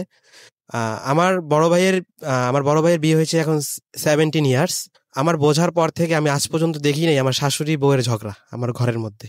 ইভেন আমার আশপাশের প্রতিবেশীর সাথে আমি দেখিনি আমার ফ্যামিলির কোনো ঝগড়া হয় কোনোদিন। বাট আমি আমার সংসারের জন্য আমি কাজটা করলাম। শুধু পার্টিশন করলাম না, সেখানে সম্পূর্ণ সবকিছু আলাদা করে দিলাম, চুলা টুলা থেকে শুরু করে সবকিছু আলাদা করে দিলাম। তো এরপর আলাদা হওয়ার পরে ওর ফ্যামিলি থেকে বেশ ভালো রেসপন্স দিচ্ছে তখন। হ্যাঁ, আলাদা হয়ে গেলাম পর ওর ফ্যামিলি থেকে রেসপন্স দিচ্ছে, তারা কিছু ফার্নিচার গিফট করবে আমাদের। ওকে, আমার শ্বশুর শাশুড়ি। তো আমি প্রথমে নিতে চাইনি, তো এরপরে সে তার মেয়েকে দিবে। জি, তো এরপরে সে মানে যা প্রয়োজন আর কি, এরকম কিছু ফার্নিচার আমাদেরকে সে গিফট করে। তখন আমার বোনের সাথে আমার সম্পর্কটা প্রচন্ড খারাপ চলে গেছে অলরেডি, অটোমেটিকলি। মানে দেখলে কথা বলা যাবে না, এরকম একটা ব্যাপার আর কি। হ্যাঁ, এই কথা বলা যাবে না বিষয়টা কি, মানে আপনার ওয়াইফের দ্বারা? হ্যাঁ, ওয়াইফের দ্বারা, মানে ওনার সাথে কথা বলা যাবে না। ইভেন আমার ভাগ্নি আছে, ওদের সাথেও কথা বলা যাবে না। তো এগুলো নিয়ে আপনার ফ্যামিলি থেকে কোনো স্টেপ নিচ্ছিল না, লাইক আপনার ফাদার মাদার বা ওদের বাবা মা, আপনার শ্বশুর শাশুড়ি? না, তার শ্বশুর শাশুড়ির ওনাদের কাছে জিনিসটা এমন ভাবে প্রেজেন্টেবল হয়েছে যে আমার বোনই শত্রু এখন। ওকে, হ্যাঁ, আমার বোনই এখন শত্রু, এরকম একটা ব্যাপার। বাট আমি তো জানি যে কি। তো যাই হোক, মানে ও যা করে শান্তি পাচ্ছে আমি সেগুলোই সাপোর্ট করছি। আচ্ছা করো। জি, 2017 জানুয়ারি 7 তারিখ থেকে আমাদের আলাদা সংসার শুরু করি। আমার পুরো সংসারটাকে সাজাই। একটা ছোট ঘর ছিল। আপনি তখন জব করতেন? হ্যাঁ, আমি তখন জব করি কন্টিনিউ। ওকে, সেই ঘরটুকুর মধ্যে আমার ফার্নিচার গুলো রাখি। প্রত্যেকটা কর্নারে আমার প্রচন্ড স্বপ্ন বোনা ছিল। আমরা দুজনে মিলে আমার প্রচুর ঘরটাকে সাজাই। তো একটা সময় মনে হলো থাক, যা হয়েছে ও তো ভালো আছে, কোনো সমস্যা নেই। ও রান্না বাড়া কিছুই পারতো না করতে। তো আমি জব করতাম, সেই নাইট ডিউটি করতাম, আমি নিজে বাজারে যেতাম, বাজার থেকে আসতাম। আপনি নিজে রান্না করতেন? আমি নিজে রান্না করতাম। তোমার বাবা মা কি করতো? আমার বাবা মা তো গ্রামে থাকতো। ও আচ্ছা, ওনারা গ্রামে থাকতো। ওনারা গ্রামে, আপনারা ভাই বোন মিলে ছিলেন আলটিমেটলি? আমরা ভাই বোন মিলে ছিলাম ঢাকাতে। হ্যাঁ, ঢাকাতে। তো আপনার বোন জামাই কি করতো? ওখানেই থাকতো? হ্যাঁ, আমার বোন জামাই এমবাসিতে চাকরি করে। একই সাথে থাকতো, একই সাথে থাকতাম আর কি। তার মাঝখানে আবার এরকম পার্টিশন? হ্যাঁ, মানে এই ঘরের মধ্যেই পার্টিশন দিয়ে দিতে হয়েছে আমার। ছি ছি ছি ছি ছি, লুক ভেরি অড। কিছু করার নাই। তো মানে আমি কিন্তু আলাদা ফ্ল্যাট নিতে পারতাম, শুধু নেইনি এই কারণে যে আমি যখন নাইট ডিউটি করবো, আমি বাইরে থাকবো, তখন ওর কি অবস্থাটা হবে, একা একটা আমি কি করবে ঘরে বসে। ওকে ওকে, এই জিনিসটা চিন্তা করে আমার বোন চলে যেতে চাইছে, যে আমি চলে যাই, তাহলে আমি আমার বোনকে অন্যভাবে কনভিন্স করছি, দেখ ও পাগলামি করতেছে, যাইস না, রাতের বেলা ও একা থাকবে কিভাবে এত বড় ঘরের মধ্যে, এটা তো পসিবল না, বুঝতে পারছি, একটু সহ্য কর। তো এরকম ভাবে আর কি ওকে কনভিন্স করছি। তো বিষয়টা হচ্ছে এমন, মানে দিন দিন এমন হচ্ছে, আমার বোনের সাথে কথা বলা যাবে না, কথা বলে সে খ্যাপে, এই যে আবার কথা বলতেছো, এত কথা কিসের, আমার ভাগনি তাদের সাথে কথা বলা যাবে না। আমার বোন জামাই যদি কোনো ইম্পর্টেন্ট কথা থাকে, তো আমি যখন হোটেলে বের হই, সে আগে থেকে গিয়ে রাস্তার মোড়ে দাঁড়িয়ে থাকে, সেখানে আমি গিয়ে পৌঁছালে ওখানে বসে কথা বলতো, কথা বলার পরে যাতে ও টেন না পায়, এরকম একটা ব্যাপার আর কি। মানে আপনার বোন? হ্যাঁ, আমার বোন জামাই। দিস ইজ ভেরি ভেরি মানে প্যাথেটিক, আর কিছু বলার নেই। হ্যাঁ, তো এরকম আর কি চলছে। তো একদিক দিয়ে আমি হ্যাপি ছিলাম যে যাক, অন্তত আমার সংসারটা ভালো মতো চলছে। তো একটা পর্যায়ে গিয়ে আমার বোন আর কি, আমাকে যেহেতু পাশাপাশি রুম, আমার বোন আমাকে বলতো কথাগুলো, যে তুই বাসা থেকে বের হয়ে যাওয়ার পরে ওর ফোন আসে, হ্যাঁ, তো বাসা থেকে যাওয়ার পরে ফোন আসে, এবং রাত 2টা-3টা পর্যন্ত সে কথা বলে, টিভির ভলিউম ফুল সাউন্ড বাড়িয়ে দিয়ে, ফ্যান জোরে ছেড়ে দিয়ে কথা বলে। এত কথা কার সাথে বলে? তো আমি বলতাম যে ওর আম্মুর সাথে কথা বলে, একা একা থাকে, কি করবে, হয়তো সংসার বিষয়ে কথা টথা বলে, ওর আম্মুর সাথে থাকে। তো আমি জিনিসগুলো ওইভাবে কেয়ার করতাম না, আমি প্রচন্ড অন্ধভাবে ভালোবাসি ওকে, যার জন্য আমি কিছুই কেয়ার করতাম না এগুলো, যে কথা বলুক, সমস্যা নেই। তো কলেজে যাচ্ছে, ওর কলেজের ফিটি থেকে শুরু করে, ওর কোচিং করবে, কোচিং এর ফিটি থেকে সবকিছু আমি মানে বহন করতেছি। প্লাস আমি আবার নতুন করে যে পড়ালেখা থেকে ছিটকে গেলাম, আমি আবার লাইফটাকে আবার নতুন করে সাজাচ্ছি, আমি নতুন করে আবার অ্যাডমিশন নিলাম, যে আমার যতটুকু লস হয়েছে এখন আমি আবার নতুন করে পড়ালেখা করতেছি, প্লাস জব করতেছি। একটা সময় আমরা খুব ভালো একটা পজিশন অবশ্যই যাব। ওকে, এবং আমাদের খুবই মানে একটা ইয়ে ছিল যে আমরা দুজনে একসাথে আসবো, আমার জীবন গল্প অনুষ্ঠান বলতে, এবং আমাদের সাকসেসফুল লাইফ নিয়ে আসবো। ওকে, এটা ইচ্ছা ছিল আপনার? হ্যাঁ, দুজনে একসাথে আসবো, যে আসলে প্রেম করে মানুষ কতটা ভালো থাকতে পারে, এটা আমরা একটা দৃষ্টান্ত হব, এরকম একটা বিষয় ছিল। আমরা দুজনই কান পেতে শুনতাম, একটা ইয়ারফোন দুজন ভাগ করে শুনতাম, এরকম আর কি। তো এরপরে একটা মানে এরকম চলছে কথা। তো এখন হচ্ছে কি, আমার বাবা মা ভালো না, এটা হচ্ছে কবিতার কথা, তোমার বাবা মাও ভালো না। আচ্ছা, আমার বাবা মা কি করছে তুমি আমাকে বলো। তো এখন আচ্ছা, আমি বললাম যে ঠিক আছে, আমি তো আমার বাবা মাকে 22টা বছর ধরে চিনি, আমার চোখে তো তারা কোনো খারাপ না। আচ্ছা, আমি যখন হোটেলে চলে যাই, তখন কি তারা ফোন দিয়ে তোমার সাথে কোনো খারাপ ব্যবহার করে, বা আমার বোন কি তোমার সাথে কোনো খারাপ ব্যবহার করে? তুমি আমাকে বলো, আর যদি বলতে না পারো, তুমি একটা কাগজে লিখো, তুমি নোট করে জিনিসগুলো, আমি তাদের বিরুদ্ধে অ্যাকশন নিচ্ছি, যে কেন করলো আমার ওয়াইফের সাথে তারা এরকম। জি, এই কথাটা আমি তাকে অনেক দিন বলেছি, বারবার বলেছি কথাগুলো। তো তার কাছে কোনো এভিডেন্স নাই, তার কথা হচ্ছে তারা ভালো না, তাদের সাথে সম্পর্ক রাখতে। তোমার সে আমাকে ডিরেক্টলি বলছে, তোমার বাবা আমাকে ছেড়ে দাও, নাহলে আমি তোমার সাথে থাকবো না। How can it possible? Okay, তো এরপরে আমি যথেষ্ট তাকে মানানোর চেষ্টা করছি, বোঝানোর চেষ্টা করছি। আচ্ছা, তুমি যেরকম চাইছো সেরকমই তো হয়েছে, তুমি আলাদা থাকতে চাইছো, আলাদা সবকিছুই তো আলাদা করছি, সবকিছু তুমি যা চাইছো তাই তো করতেছি আমি। তাহলে ওনারা তো গ্রামে থাকে, প্রবলেম কি? এই বিষয়গুলো আমি আমার মাকে জানাই, জাম্মু মা, কবিতা তো আবার এই কথাগুলো বলতেছে যে তোমার বাবা মাকে ছেড়ে দাও, নাইলে হবে না। এটা তো আপনি একটা বড় পেরেক মেরে দিলেন। মানে এটা তো আপনার বাবা মার ওর প্রতি যে লাভটা ছিল সেটা সঙ্গে সঙ্গে আমি যথেষ্ট বোঝানোর চেষ্টা করছি কবিতাকে। ডে বাই ডে এই জিনিসটা একদম মানে প্রচন্ড খারাপের দিকে যাচ্ছে। আমি যখন আর পারতেছি না, তখন আমি আমার মাকে সবকিছু শেয়ার করি। তো আমি আমার একদম না পেরে আমি আমার মাকে জানাই যে মা, এই বিষয়টা এখন কি করা যায় বলো। মানে আমার মা ফোন দিলে গ্রাম থেকে মানে সে চাইতে যাইতো, আচ্ছা এত ফোন দেওয়া লাগে কিসের, এত কথা। ইভেন আমি যখন গ্রামের বাড়িতে যাইতাম, তখন অনেকদিন পর গেলে আমি বলছি আগেই যে আমি আমার মায়ের খুব আদরের। তো আমার মা আমাকে একদম জড়িয়ে ধরে চুমা টুমা দিয়ে একদম আঁচলের মধ্যে ইয়ে করে রাখতো। এই জিনিসগুলো তার পছন্দ হইতো না, যে মায়ের আঁচলের নিচেই থাকো, বউ লাগে কিসের জন্য, এরকম আর কি কথা। আমি জানি না, মানে এই মেন্টালিটির ব্যাপারগুলা somehow very common in girls. আমি সবার প্রতি রেসপেক্ট রেখেই বলতেছি, মানে এই জিনিসগুলা সংসারের যেই এক একজনের প্রবলেম এক এক রকম, বাট খুব কমন সিনারিও দেখা যায় আমাদের সোশ্যাল পার্সপেক্টিভে, যে একটা মেয়ে সংসারে আসার পরে এটা মার দিক থেকেও প্রবলেম হয়তো বা থাকে, মেয়েদের দিক থেকেও হয়তো বা থাকে, বা জামা হিসেবে যেটা রেসপন্সিবিলিটি সেখানেও হয়তো বা প্রবলেম থাকে। বাট মোটা দাগে এই জিনিসগুলো খুব কমন। প্রথমে একটা দূরত্ব তৈরি করা আত্মীয় স্বজনদের সঙ্গে, তারপরে তাকে সেপারেট করে ফেলা। আমি জানি না সে করে কিনা বা সে করতে বাধ্য হয় কিনা, বাট হয় এই ঘটনাগুলা। এবং সামহাও এতদিনের এত পুরনো এত ভালো একটা সম্পর্ক এবং রক্তের সম্পর্ক, সেখানে একটা বড় ধরনের ছেদ পড়ে যায়। এবং এই ছেদ পড়াটা আসলে সবচেয়ে বড় কাল হয় ওই সংসারের জন্য, নিজেদের সংসারের জন্য।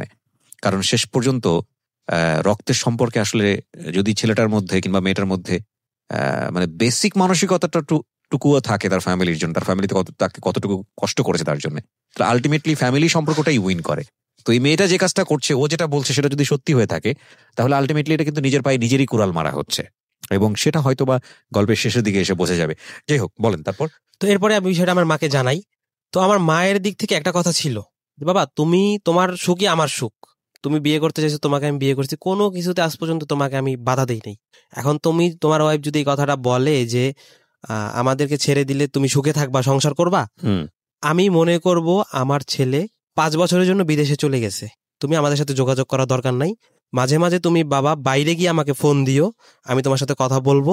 এছাড়া আমি মনে করব আমার মা আমাকে অ্যাডভাইস করতেছে। ভেরি ভেরি গুড, ওকে। তো আমার মা, তাও তুমি সুখে থাকো, আর তোমার যদি টাকা পয়সা কোনো কিছু কোনো প্রয়োজন হয় তুমি আমাকে বললো, আমি তোমাকে যথেষ্ট সাপোর্ট করবো, কোনো সমস্যা নেই, তুমি এগুলো নিয়ে চিন্তা করো না, তুমি ভেঙে পড়ো না, সবকিছু ঠিক হয়ে যাবে। তো আমার কিবরিয়া ভাই আমার মধ্যে একটা জিনিস সবসময় কাজ করতো, ও আমাকে যত হার্ট করে করুক আমি ওকে প্রচন্ড ভালোবাসি, এবং আমার একটা বিশ্বাস যে একটা সময় আমার কষ্টগুলো বুঝবে। আচ্ছা, সেই সময় ও আমাকে এতটা ভালোবাসবে যে আমার আজকের কষ্টটা আমার কষ্ট থাকবে না। এই জিনিসটা আমার মাথায় সবসময় কাজ করতো। ওকে, তো এইরকম আর কি বললাম। তো মোটামুটি এরকম একটা ব্যাপার, বাইরে গিয়ে আমি ফোনে কথা বলি, এরকম করি, তাও তুমি সুখে থাকো, কোনো সমস্যা নেই। তো এরকম চলছে। তো সম্পর্কটা আগের মতো নাই ওরকম আর, টানাপোড়েন চলছে, আমি ডিউটি করতেছি, ওই রান্না বাড়া করতেছি, মানে একটা কিরকম যেন যান্ত্রিক জীবনের মতো হয়ে গেল। আচ্ছা, বাট কোনো মারামারি ঝগড়াঝাটি এরকম কোনো কিছুই নেই। হ্যাঁ, খুব লং টাইম যে কথা বলা ঝগড়া এরকম কোনো কিছুই নেই আমাদের মধ্যে, এভাবেই চলছে। তো হঠাৎ করে একদিন আমার মানে ওই যে আমার কাকি মিরপুরে, ওদের বাসার পাশে, তো ওনার নাতির আর কি একটা বার্থডে পার্টি আছে। হ্যাঁ, তো বার্থডে পার্টিতে আমার বাবা আর কি এখানে আছে, ঢাকাতে আসছে উনি আর কি ওনার অফিসের কাজে। তো আমাদের প্রত্যেককে ইনভাইট করছে। তো সেই দিন আমরা কেউই যেতে পারতেছি না, আমি আমার হোটেল থেকে ছুটি নিতে পারি নাই, সেদিন আমার হোটেলে বড় একটা পার্টি ছিল, আমি আমার হোটেল থেকে ছুটি নিতে পারি নাই। আর আমার বাবাও মানে অসুস্থ, সেও যেতে পারবে না, সে মানে ম্যানেজ করছে। তো এখন সে যাবেই ওই পার্টিতে। আচ্ছা, কারণ তার বাবা মা ওখানে ইনভাইট হয়েছে, তার বাবা মার জন্য যাবে। আমি বলি দেখো তোমার এখন বিয়ে হয়েছে, তোমার হাজবেন্ড ওখানে যেতে পারতেছে না, তোমার শ্বশুর যেতে পারতেছে না, কেউ যেতে পারতেছে না, তুমি এখান থেকে গেলে খারাপ দেখা যায় জিনিসটা। আমার বাবাও বুঝায় তাকে যে দেখো এটা তো ভালো দেখায় নাই। সেই তো একটা লাস্ট টাইম আমার বাবা যখন আমি বুঝাই তাকে পারতেছি না, পাশাপাশি ঘরে তো শোনা যাচ্ছে কথাগুলো, তো আমার বাবা আমাকে ডাক দিয়ে বলে দেখ ও যদি যেতে চায় তাহলে ওকে দিয়ে তুই দিয়াই, ও যাক কোনো সমস্যা নাই, দিয়ে গিয়া। তো আমি ওকে কি করলাম, আমি ওকে নিয়ে গেলাম ওর বাসায়। আমি ওর বাসায় নিয়ে গিয়ে ওর বাসার গেটে আমি ঢুকলাম না ওই দিন, আমি ওর বাসার গেট পর্যন্ত গিয়ে ছেড়ে দিয়ে চলে আসলাম ওকে। আমার হোটেলের ড্রেস পরে আমি একবারে বের হয়ে চলে আসলাম বাসা থেকে, এবং ওর বাসায় ওকে পৌঁছে দিয়ে আমি আবার চলে আসলাম হোটেলে। আমার মাথায় একটা সেন্স ছিল যে আমার শ্বশুর শাশুড়ি হয়তো আমাকে কল করবে যে জামাই কেন বাসার মধ্যে ঢুকলো না, এরকম একটা রেসপন্স আমি অবশ্যই পাবো, যে কিরে তুই একা বাসার মধ্যে আসলি, জামাই আসলো না, কি হয়েছে বা এরকম কিছু। হ্যাঁ, তো এরকম কোনো কিছুই হয় নাই। তারা তার মেয়েকে নিয়ে সেই সন্ধ্যার সময় সেই পার্টিতে গেল, এগুলো তাদের কাছে একদম ডাজেন্ট ম্যাটার, এগুলো একদম কিছুই মনে করলো না তারা। ওকে, তার মানে এই জিনিসটা আমাকে প্রচন্ড হার্ট করে। তো এই ঘটনার আগ পর্যন্ত আমার শ্বশুর শাশুড়ি কিন্তু আমার চোখে প্রচন্ড সম্মানের, আমার নিজের বাবা মার থেকেও কোনো অংশে কম সম্মান করতাম না তাদেরকে। বাট ওই দিনকে আমার মনের মধ্যে একটা দাগ কাটে। এর পরের দিন সকালবেলা আমাকে ফোন দিছে আমার শ্বশুর।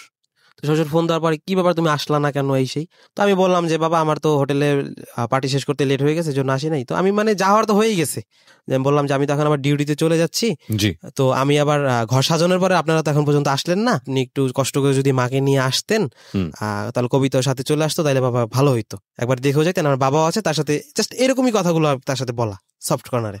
তো এরপরে সে আসলো, সেদিন ছিল শুক্রবার, আসতে আসতে আজান দিয়ে দিল, আমার বাবা নামাজ পড়তে বের হয়ে যাচ্ছে।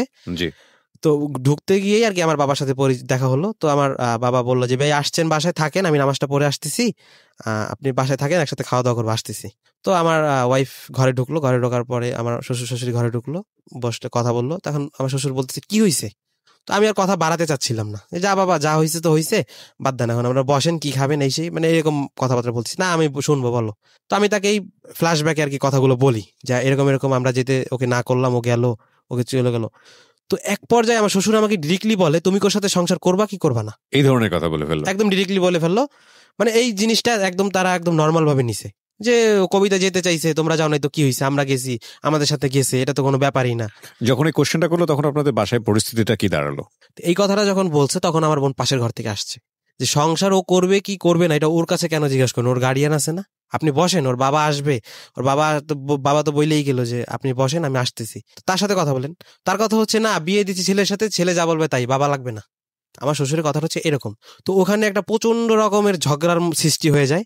তো সেখানে আমার ওয়াইফ মানে আমার বোনের এগেনস্টে একদম দাঁড়িয়ে মানে খুব উচ্চবাচ্য স্বরে কথা বলে। আমার শ্বশুর শাশুড়ি তারাও আমার বোনের সাথে কথা বলে। হতবাক হয়ে গেলাম যে কি থেকে কি হলো, কি হচ্ছে এগুলো। আচ্ছা, এই সমস্ত বিষয়গুলো আমি কোনোদিন ফেস করিনি আমার ফ্যামিলি থেকে। ওকে। তো এরপরে আমি লাস্টে বললাম, আচ্ছা বাবা যা হয়েছে হয়েছে, ঠিক আছে ও আসছে থাকুক, আপনি তাইলে এখন বসেন, খাওয়া দাওয়া করেন, যা হয়েছে হয়েছে, কোনো ব্যাপার না, এরপর আর এরকম হবে না, এরকম আর কি বিষয়গুলো বলে কি জিনিসের ধামাচাপা দিই, মানে কথাটা আগাই না। তো তারা আছে এটা বলেছিল আর কি, বাসা থেকে চলে যায় তারা, ভালো কথা গেল। তো আমিও আমার হোটেলে চলে যাই, তাদের পরপরই আমি হোটেলে চলে যাই। রাতের বেলা আমি আসি, ডিউটি শেষ করে আসি। তো আসার পরে আমার ওয়াইফ আমাকে রাতের বেলা আর কি প্রশ্ন করতেছে, তোমার সামনে তোমার বোন আমাকে, আমার বাবা মাকে এত কথা বললো, তুমি কেন চুপ করেছিলা? আসলে কথাগুলো হয়েছে এরকম, মানে অ্যাটাক আর কাউন্টার অ্যাটাক, বিষয়টা হচ্ছে এরকম। তার একটা কথা বলছে, তার উত্তরে সে বলছে, আবার সে একটা কথা বলছে, তার উত্তরে এরকম কথা হয়েছে। আর আমি বললাম, দেখো তুমি তো চুপ ছিলা না, তোমার পক্ষ থেকে তো তুমি যথেষ্ট বলছো, এমনি সামনে হাত পা ছড়ায়া আঙ্গুল টাঙ্গুল তুইলা তুমি কথা বলছো, যে তোমার বড়, সেই রেসপেক্টটাও তুমি দেখাও নাই। তাহলে তোমার বাবা মা বলছে, সেখানে আমি আর কি কথা বলতে পারি? তো ওই রাতের বেলা সে আর কি খোটায়া আমার সাথে আর কি কথা বাড়াইতে বাড়াইতে এমন একটা পর্যায়ে যায়, সে প্রচন্ড অশ্লীল ভাষা ব্যবহার করে আমার বোনের সম্পর্কে, আমার বংশ নিয়ে সে কথা বলে, ইভেন সে আমাকে তুইতাখারি করা শুরু করে। আমি শুধু তাকে একটা কথাই বলি, রাত হয়েছে, আস্তে কথা বলো, শুনতে পাবে, বাবা সামনের রুমে আছে, আপুরা শুনতে পেলে কষ্ট পাবে, আস্তে কথা বলো। আমার কথা হচ্ছে ও কতক্ষণ কথা বলে থেমে যাক, আমি কথা বলতে গেলে আরো বাড়বে ঝগড়াটা। ওকে, তো এরকম কথা বলতে বলতে একটা সময় আমি ঘুমিয়ে যাই। তো পরদিন সকালবেলা আমি ভার্সিটিতে যাব, আমার বোন আমাকে ডাক দিল পাশের রুমে। ডাক দেওয়ার পর এই কথাগুলো সবগুলো আমার কথা শুনছে আমার বোন রাতের বেলা। তো আমার বোন আমাকে বলতেছে, তুই আমার ভাই, তুই আমাকে 5টা কথা বলবি, ও কেন বলবে? হ্যাঁ, ও ও ও কোন অধিকারী কথাগুলো বলে? তুই আমার ভাই, তুই আমাকে 5টা কথা বলতে পারবি। এবং কথাগুলো ছিল প্রচণ্ড কষ্টদায়ক, যেগুলো মেনে নেওয়া যায় না আর কি, এরকম একটা কথা। তো আমার বোন কথা বলতে বলতে কেঁদে দিল। তো আসলে এমন একটা সিচুয়েশন, ওর কান্না দেখে আমার চোখ দিয়ে পানি বের হয়ে গেল। কেন বের হলো? কারণ ও যে কথাগুলো বলতেছে, এই কথাগুলো আমার ওয়াইফ বলছে রাতের বেলা, আর ও যে কথাগুলো বলতেছে যে এই কথাগুলোরও কোনো সলিউশন আমার কাছে নাই। আমি কোনো পক্ষ থেকে কোনো কথা বলতে পারতেছি না। আমার বোন একটা আপনি যেটা বলছেন সেগুলো ঠিক আছে, বাট আমি শুধু চিন্তা করতেছি যে একটা ছেলে, মানে ধরেন আপনার ওয়াইফেরও নিশ্চয়ই মানে লজিক্যাল কমপ্লেইন ছিল, আপনার বোনেরও নিশ্চয়ই ছিল, আপনারও ছিল, বাট যেহেতু আমি একটা ছেলে, সুতরাং আমি আমার জায়গা থেকে জায়গাটা ফিল করতে চাচ্ছি আপনাকে, যে এটা একটা ছেলের জন্য যে কতটা ভয়াবহ একটা পরিস্থিতি। কুল রাখি না শ্যাম রাখি একটা কথা আছে, মানে নিজের ওয়াইফকে সামলাবো নাকি বাবা মাকে সামলাবো, মানে এইটা এমন একটা কঠিন পরিস্থিতি হয়ে যায়, মানে প্রত্যেকটা ছেলের জন্য। এটা আসলে কোনোভাবেই কোনো সাইড এটা বুঝতে চায় না যে ওর জন্য কিন্তু জিনিসটা কিন্তু অনেক ডিফিকাল্ট না। ওয়াইফরা তো অবশ্যই চায় না, এবং একই সাথে মানে বাবা মার জায়গাটাতেও ভাবে এরকম ভাবে না, ছেলে মানুষ করলাম এই কথাগুলো শোনার জন্য। এইটা একটা ছেলের জন্য খুবই খুবই কঠিন সময়, কোনো একটা পক্ষ নেয়া এবং ব্যালেন্স করাটা আরও ভয়াবহতম কঠিন। এবং বেশিরভাগ ছেলেরাই যেটা করে, মৌনতা অবলম্বন করে, এছাড়া তাদের আর কোনো পথ থাকে না। পরিস্থিতি কিন্তু এই জায়গাটায় থামে না। হ্যাঁ, আমি আপনাকে ফ্লোর দিব, পরিস্থিতিটা এই জায়গাটায় থামে না, কারণ পরিস্থিতিটা শেষ পর্যন্ত এগুলো কন্টিনিউ করলে এটা খুব ভয়ানক একটা পরিণতির দিকে যায়, এবং অ্যাট দ্য এন্ডে যেটা হয়, কেউ একজন খুব মারাত্মক কষ্ট পায়। আমার মনে হয় যে আজকে যারা শুনছেন এই জীবন গল্প, নিজেদের জীবনের সাথে অনেকখানি রিলেট করতে পারবেন, কারণ প্রত্যেকটা সংসারই এই জিনিসগুলো কম বেশি হয়, কিন্তু এক্সট্রিম লেভেলে গেলে যেটা হয় সেটা খুবই ভয়ানক। সোহাগ, আমরা যেখানটা ছিলাম, এরপর আমি একদম হেল্পলেস হয়ে যাই, তো আমি নিজে থেকেও কান্না করে দিই। তো এরপর আমার কিছু বলার ছিল না কাউকেই, আমি আমার ভার্সিটি চলে গেলাম। আসার পরে আমার ওয়াইফ চলে যাবে তার বাবার বাড়িতে, থাকবে না, কারণ ওই যে আমার বোন যে কথাগুলো বলছে, আমি ওখানে কেন তাকে কথাগুলো মানে কাউন্টার অ্যাটাক করি নেই, এটা হচ্ছে আমার প্রবলেম হয়ে গেছে। তাকে যথেষ্ট বুঝাই, সে বুঝতে চায় না, কোনো রকম সন্ধ্যাটা রাখি, পরের দিন সকালবেলা উঠে যেই সে আবার সে চলে যাবে। এখন আমি চিন্তা করলাম যে জিনিসটা যখন এতটাই মারাত্মক হয়ে গেছে, এটা ওর ফ্যামিলিকে জানানো উচিত। হ্যাঁ, তো আচ্ছা ঠিক আছে তুমি যাও। তো ওর ফ্যামিলি এবার তখন কক্সবাজার চলে গেছে। ওর বাবা মা ঘুরতে কক্সবাজার গেছে। তো ওর খালার বাসায় গিয়েও 2 দিন ছিল। এরপরে ওর বাবা মা আসে কক্সবাজার থেকে। তো এরপরে ওর বাবা মা কক্সবাজার থেকে আসে। তো আসার পরে আমি আমার কাকির বাসায় গেলাম, যেহেতু একটা সমস্যা হয়েছে, ওদের বাসায় যাওয়াটা ঠিক হবে না। আমার কাকির বাসায় ওদের সাথে ভালো সম্পর্ক, আমাদের সাথে ভালো সম্পর্ক, তো আমি চাচ্ছিলাম একটা মধ্যস্থতা করতে। তো আমি ওদের বাসায় গেলাম, তো ওরা ওখানে আসলো, বাট আমার ওয়াইফকে নিয়ে আসলো না আমার শ্বশুর শাশুড়ি। আসার পরে আমি এই যে কথাগুলো এতক্ষণ বললাম, এই কথাগুলি ওখানে তুলে ধরলাম। তো একটা পর্যায়ে গিয়ে আমার শ্বশুর বেশ চেতে উঠে বলতেছে, ঠিক আছে বুঝছি, আমার মেয়ে খারাপ, তোমার সংসার আর করবে না, যাও। আমি বললাম এটা কেমন কথা? মানে আমার গার্ডিয়ান লেভেল নিয়েই গেছি, আমি গিয়েছি একটা মিউচুয়াল করার জন্য, সমস্যাটা সমাধান করার জন্য। প্রত্যেকটা সমস্যার একটা সমাধান থাকে এবং সেটা কথোপকথনের মাধ্যমেই হয়, আমি বিশ্বাস করি। তো এরকম একটা ব্যাপার। তো সে ওখানে ফোন দিছে, আমার ওয়াইফকে ফোন দিছে তার বাসায়, ফোন দিয়ে স্পিকারে ব্লুটুথ দিয়ে লাইন দিয়ে রাখছে যে আম্মু তুমি কি ওর সাথে সংসার করবা? তো কবিতা বলতেছে না আমি ওর সাথে সংসার করবো না। আচ্ছা এই তো মেয়ে তো বইলাই দিছে সংসার করবে না, বাস শেষ, এখানে আর কোনো কথা নাই, এখানে আর সংসার হবে না, আপনাদের যে জিনিসপত্র আছে, আমাদের যে জিনিসপত্র আছে এগুলো কিভাবে দিয়ে দিবেন, আর আপনাদের সময় মতো আপনার কাগজ পেয়ে যাবেন, এরকম একটা ব্যাপার। তো এরপরে ওর খালু ছিল, সে বললো যে না এরকম একটা ডিসিশনে মেয়েকে আনতে হয় এখানে। অনেক পিড়াপিড়ির পরে মেয়ে আসলো, জাস্ট 30 সেকেন্ডের জন্য ওই বাসায় আসলো।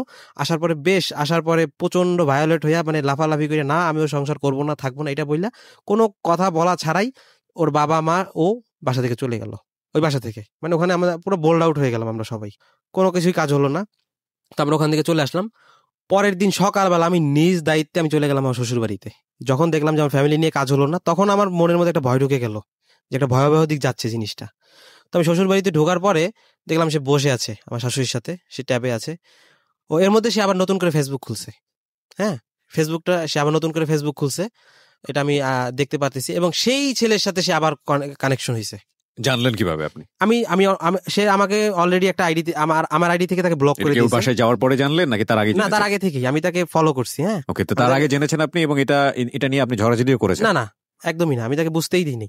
আমি ওদের বাসায় গেছি, মানে আমি অন্য আইডি দিয়ে ঢুকে দেখছি যে ওই 1.5 বছর আগে যে ছেলের সাথে সম্পর্ক ছিল সেই ছেলেকে তার ফ্রেন্ড লিস্টে আবার আনছে সে, এবং সেই ছেলের সাথে সেই ছেলের ছবিতে সে লাভ রিয়েক্ট করছে, এরকম একটা ব্যাপার। তো এই জিনিসটা দেখে আমি চুপ করে চেপে যাই, বিষয়টা জানাই না, কিছু কাউকে বলি না। তো আমি আমার শ্বশুর বাড়িতে গেলাম, যাওয়ার পরে আমার শাশুড়ির রিয়েক্ট হচ্ছে তুমি এখানে আসছো কেন? আমি বললাম বাড়ি, আমার শ্বশুর বাড়ি, আমার ওয়াইফ এখানে, আমি আসবো না? না তোমাদের যা কিছু আছে সবকিছু কালকে শেষ হয়ে গেছে, তুমি এখান থেকে চলে যাও। মানে প্রচন্ড অপমানিত করছে আমাকে, এক কথায় বলতে গেলে আমাকে বাসা থেকে বের করে দিয়েছে। হ্যাঁ, তো এরপরে আমি ওখানে কোনো ফ্লোর পাই না, বাট কি প্রবলেম কি ভুল এগুলো আমি মিলাতে পারতেছি না। তো এরপরে আমি যার হাতে না ধরি তার পায়েও ধরছি, তার মানে আবেগের কাছে বিবেককে আমি একবারে বিসর্জন দিয়ে দিয়েছি। কবিতা আমাকে একটা কথাই বলতো, সোহাগ তোমার বিবেক বেশি, এত বিবেক নিয়ে জীবন চলে না। সেই বিবেককে আমি বিসর্জন দিয়ে দিয়েছি আমার সংসারের জন্য। তো এরপরে আমি ওর চাচা মানে আমার ধরলেন কার? শাশুড়ির? মানে ঠিক হাত দিয়ে পা ধরার মতো না, আমি তাদের প্রচন্ড রিকোয়েস্ট করি। এরপরে ওদের যারা আত্মীয় স্বজন আছে প্রত্যেককে আমি এমন ভাবে রিকোয়েস্ট করি, মানে যার সাথে হাতে না ধরি তার পায়ে ধরেও বলতে গেলে ওরকম ভাবে আমি তাদেরকে রিকোয়েস্ট করি যে আপনারা আমার সংসারটাকে অন্তত বাঁচায় দেন, ওদেরকে বোঝান এই করেন সেই করেন, এরকম আর কি। তো কোনো কাজ হয় না, ঠিক আছে সময় নিল, দেখবে তারা এই করবে সেই করবে এরকম। আমি যেদিনকে ওদের বাসায় গেলাম সেদিন সন্ধ্যার সময় কি করছে, আমার ওয়াইফ গিয়ে থানায় গিয়ে জিডি করছে আমার নামে। জিডিতে কি ছিল? জিডিতে ছিল আমি ওর বাসায় গিয়েছি, বাসায় গিয়ে মানে বিভিন্ন হুমকি ধামকি দিছি, এইটা করবো সেটা করবো, মানে জিডিতে যেগুলো আর কি লেখে আর কি, মানে একটা জিডি করার জন্য যে জিনিসগুলো দরকার হয় সেই জিনিসগুলো আর কি লিখে। ফাইন, ফার্স্ট অফ অল আমরা কিন্তু এই অনুষ্ঠানটাতে এখানে একটা বিষয় খুব যুক্ত করা দরকার। It's not a family claim show, cause উনি যার নামটা এখানে বলেছে যে কবিতা, এটা তার রিয়েল নাম না, এটা ছদ্মনাম, এবং পুরো ফ্যামিলি প্রোফাইলটাই আমরা এখানে হাইড করেছি। খুব সচেতন ভাবে আমরা এটা হাইড করেছি, কারণ আমাদের অনুষ্ঠানের ডিসক্লেইমারই থাকে যে কাউকে এটা হেয় করার জন্য নয়। আমি ডেফিনেটলি শিওর, কারণ আজকে যদি যার নাম কবিতা দেওয়া হয়েছে এখানে, সে যদি, এটা নিশ্চয়ই আপনার স্ত্রীর আসল নাম না, এবং সে যদি উপস্থিত থাকতো তাহলে তার জায়গা থেকে অনেক যুক্তি থাকতো ওর এগেনস্টে বলার জন্য। কোনো সময় যখন আমরা নিজেকে নিয়ে বলি তখন নিজের মধ্যে কোনো দোষ খুঁজে পাই না। আজকে ওর কথা শুনে মনে হতে পারে যে ওনার স্ত্রী এতগুলো ভুল করেছে ওনার প্রতি, না, ওনার স্ত্রী যদি এখানে থাকতো তাহলে ওনার স্ত্রীও নিশ্চয়ই ওর এগেনস্টে আঙ্গুল তোলার মতো অনেক কিছু বলতে পারতো। সুতরাং আমরা বরং কে দোষ করেছে সেই জায়গাটা যেতে চাই না, আমরা বরং একটা লেসনের জায়গায় যেতে চাই। লেসনটা হচ্ছে যে সংসারে এই ধরনের ঘটনা ঘটলে শেষ পর্যন্ত সেটার পরিণতি আসলে কি হয়। সুতরাং এই ধরনের ঘটনা ঘটলে এটা কি আমরা আগিয়ে নিব, নাকি এটা আমরা জীবন থেকে এটাকে যে কোনো ভাবে প্রশমিত করবো? সো লেসনের জায়গাটা আমরা যেতে চাই, আমরা কেউ কাউকে এখানে অ্যাকিউজ করতে চাই না, কারণ ওর জীবনে যেটা ঘটেছে আমরা জানি আমাদের সামাজিক জীবনে এগুলো প্রত্যেকের জীবনেই কম বেশি হয়। জি বলুন। তো এরপরে আমার নামে থানায় জিডি করে, এটা আমি পরে জানতে পারি। আচ্ছা, তো এরপরে আমাকে তো সবকিছু থেকে সে ব্লক করে দিয়েছে। তো হঠাৎ করে আমাকে একটা মেসেজ করে যে আমি তোমাকে ডিভোর্স করে দিব, তুমি তোমার হাতে সময় আছে 2 ঘন্টা, তুমি যদি আমাকে আমার ফ্যামিলিকে কনভিন্স করতে পারো তাহলে আমি তোমার কাছে আসবো, আদারওয়াইজ আমি আজকে তোমাকে ডিভোর্স দিয়ে দেবো। আচ্ছা, আমি ছুটে গেলাম ওদের বাসায়, গিয়ে আবার সেই বাসার মধ্যে গেলাম। বাসার মধ্যে গিয়ে একদম আবার সেই সেম স্টাইলে আমি আবার অপমানিত হই তাদের বাসায়। অপমানিত হওয়ার পরে তো এরপরে মানে একটা লাস্ট টাইম এই দায়িত্বটা চলে যায় তার চাচার কাছে। হ্যাঁ, তার চাচা যে ডিসিশন নিবে সেইটাই হবে। আমি চাচাকে বললাম যে আপনি তাহলে এটা জিনিসটা দেখেন কিভাবে মিউচুয়াল করা যায়। এই আমার পক্ষ থেকে আমি যথেষ্ট অনুরোধও করেছি তাকে। সে বলল আচ্ছা ঠিক আছে, তুমি কালকে আমাকে ফোন দিও, আমি কালকে তোমাকে জানাবো, আমি কবিতার সাথে কথা বলি। তো এখন কবিতা আমার সাথে কন্টিনিউ কথা বলতেছে। তো একটা পর্যায়ে গিয়ে আমি কবিতার কাছ থেকে শুনলাম যে সে আমার বাসায় ফিরে আসবে, তার চাচা তারা একটা স্ট্যাম্প বানাবে আমার জন্য। হ্যাঁ, সেই স্ট্যাম্পে কিছু টার্মস অ্যান্ড কন্ডিশন লেখা থাকবে, সেইটা যদি ফুলফিল করি, আমি সিগনেচার করি, তাহলে সে আমার বাসায় আসবে। টার্মস এন্ড কন্ডিশনে সাইন আপ করলে। হ্যাঁ, তো এখন আমি আমার সিনিয়রদের সাথে কথা বললাম আমার হোটেলের, যে এইরকম বিষয়টা। তো তারা বলতেছে তুমি যদি এই সিগনেচার করে তোমার ওয়াইফকে আনো, সে মনে করো বড় জোর 1 থেকে 2 মাস থাকবে, এবার তোমাকে এমন একটা পরিস্থিতিতে নিবে যে তোমার ট্রেনের নিচে পড়া ছাড়ার কোনো রাস্তা থাকবে না। ওকে। তো এরপরে আমি তার দিকেও আমি একটা কন্ডিশন থ্রো করি যে ঠিক আছে, স্ট্যাম্প যদি লিখতে হয় তাহলে 2টাই লিখবো, তুমিও একটা সিগনেচার করবো, আমিও একটা সিগনেচার করবো। তো যখন দেখতেছে সে পারতেছে না এটা, আরেকটা কথা হচ্ছে কাবিন করতে হবে। হ্যাঁ, মানে রেজিস্ট্রি কাবিন যেটা, সেটা করতে হবে। আমি ওকে ফাইন, এটা আমি করবো, কেন করবো না। তো এরকম কথাবার্তা হচ্ছে। তো তার এরপরে আমি ওর কাকাকে ফোন দিই, কাকাকে ফোন দেওয়ার পরে সে রেসপন্স করে না। তো এরপরে আমি আমার কবিতা একটা রেস্টুরেন্টে দেখা করি, দেখা করার পরে সেইখান থেকে আমরা দুজনে কথা বলি এবং সে ওখান থেকে কনভেন্স হয়ে যাওয়ার পরে সে ওখান থেকে আমার বাড়িতে চলে আসে। আচ্ছা, একদম ওখান থেকে আমার বাড়িতে চলে আসে। বাড়িতে যাওয়ার আগে আমরা ধানমন্ডিতে গিয়েছি, ওখানে ঘুরেছি, তারপরে রাতে ডিনার করেছি বাইরে। ডিনার করার পরে এরপর আমি বাসায় আসি ওকে নিয়ে। তো মনে হচ্ছে একদম অ্যাজ ইউজুয়াল, কিছুই হয় না এতদিন, এরকম একটা ব্যাপার। তো এরপরে ও আমাকে ফোর্স করতে শুরু করে কিছুদিন যাওয়ার পরে, যে তাইলে এখন তুমি তাহলে সেই সিগনেচারটা করবা।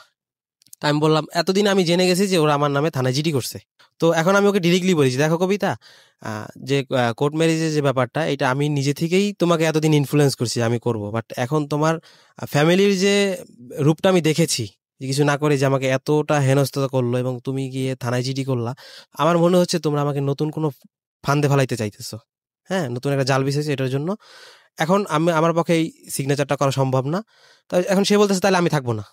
আমি কিভাবে থাকবো, আমি কোন ভাষায় থাকবো? আমি বললাম যে তুমি 1 বছর 8 মাস কিভাবে সংসার করতেছো, তোমার কোনো কিছুতে কোনো প্রবলেম হয়েছে? বলে না, কোনো কিছুতে কোনো প্রবলেম হয় নাই। তুমি ওইভাবেই থাকো। যেহেতু আমাদের মধ্যে একটা মিস আন্ডারস্ট্যান্ডিং হয়েছে, আমাদের মিস আন্ডারস্ট্যান্ডিংটা শেষ হোক, করবো না যে সেটা না, একটু সময় দাও, দুজনকে সময় দিই, এরপর আমরা নিজেরা করে নেবো। ওকে, এরকম একটা কথা তাকে বলছি। তো সে আর বিষয়টা নিয়ে নাড়াচাড়া দিল না। তো আমি তাকে রিফ্রেশের জন্য আমি 2 দিনের ছুটি নিয়ে আমি তাকে গ্রামের বাড়িতে নিয়ে যাই, যে একটা বড় একটা কমিউনিকেশন গ্যাপ সৃষ্টি হয়েছে, একটা এত কিছু হইলো। আমি 2 দিনের জন্য তাকে গ্রামের বাড়িতে নিয়ে যাই। মানে সে যখন আমার বাসায় আসছে, মানে ওই ঘটনাটার পরে সে এমন ভাবে আসছে যে মানে সে একদম এমনিতেই চলে আসছে, তার আসার কোনো ইচ্ছাই ছিল না। আচ্ছা, বাট পরবর্তীতে আমি জানতে পারছি যে ওকে আমার বাসায় পাঠানো হয়েছে, পরে আমি জানতে পারছি বিষয়টা। ওকে। তো এরপরে আমার গ্রামের থেকে ওকে ঘুরাই নিয়ে আসি, 2 দিনের ছুটিতে যাই। তো আমি ওকে বললাম যে এতদিন পরে আসলাম, তাহলে একটা দিন আমি হোটেলে ছুটি নিয়ে তাহলে একটা দিন থাকি। সে প্রচন্ড চেঁচাচেঁচি শুরু করে দেয়, না তুমি বলছো 2 দিন, 2 দিনে 1 দিনে বেশি থাকা যাবে না। এর মধ্যে গিয়ে আমার ভাতিজি ওদেরকে বলতেছে, মানে এগুলো আমি পরে শোনা আর কি, যে তোমরা চাচার জন্য নতুন চাচি খুঁজো, আমি তো আর থাকবো না, আমি চলে যাবো, এই এরকম বলতেছে আর কি। তো এরপরে আমি গ্রাম থেকে যাই হোক তার কথা মতোই 2 দিনের ছুটি কাটিয়ে আমি গ্রাম থেকে চলে আসি। আসার পরে তো এরপরে আমার পক্ষ থেকে একটা কথা ছিল তার কাছে, যে তুমি তোমার ফ্যামিলির সাথে কম যোগাযোগ করবা। এতদিন কিন্তু আমার পক্ষ থেকে কোনো বাধা ছিল না, কিন্তু যখনই তার বাবা মার ওই আননোন ফেসটা আমি দেখলাম, তখনই আমার মনটা একদম ভেঙে গেল, যে তাহলে তার মেয়েকে তারা কি শিক্ষা দিচ্ছে, ঘন্টার পর ঘন্টা কথা বলছে, এগুলোই শিখাচ্ছে, তুমি তোমার ফ্যামিলির সাথে কথা বলবা না। তো আমি তাকে যে জিনিসগুলো না করতাম সেই জিনিসগুলো বেশি করে করতো। হ্যাঁ, এবং সেই ইম্প্যাক্টটা পড়তো কি আমার ফ্যামিলির উপরে। সে যখন এই কাজটা করতে চাইতো, আমি তাকে না করতাম, সে বলতো যে এই যে বুঝছি যে তোমার ফ্যামিলি থেকে ফোন দিছিল, ফোন দিয়ে তোমাকে উস্কায়া দিছে, তোমার বোন তোমাকে কান ভরছে, মানে সম্পূর্ণ দোষটা তাদের উপরে যেত।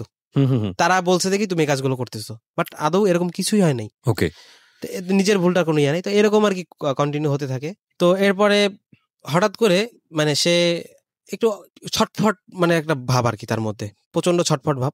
তো আমাদের যখন আমরা স্বামী স্ত্রী একসাথে থাকি, তো আমাদের ওই বিশেষ মুহূর্তটা সে ভিডিও করবে। হ্যাঁ, সে আমাদের বিশেষ মুহূর্তটা ভিডিও করবে।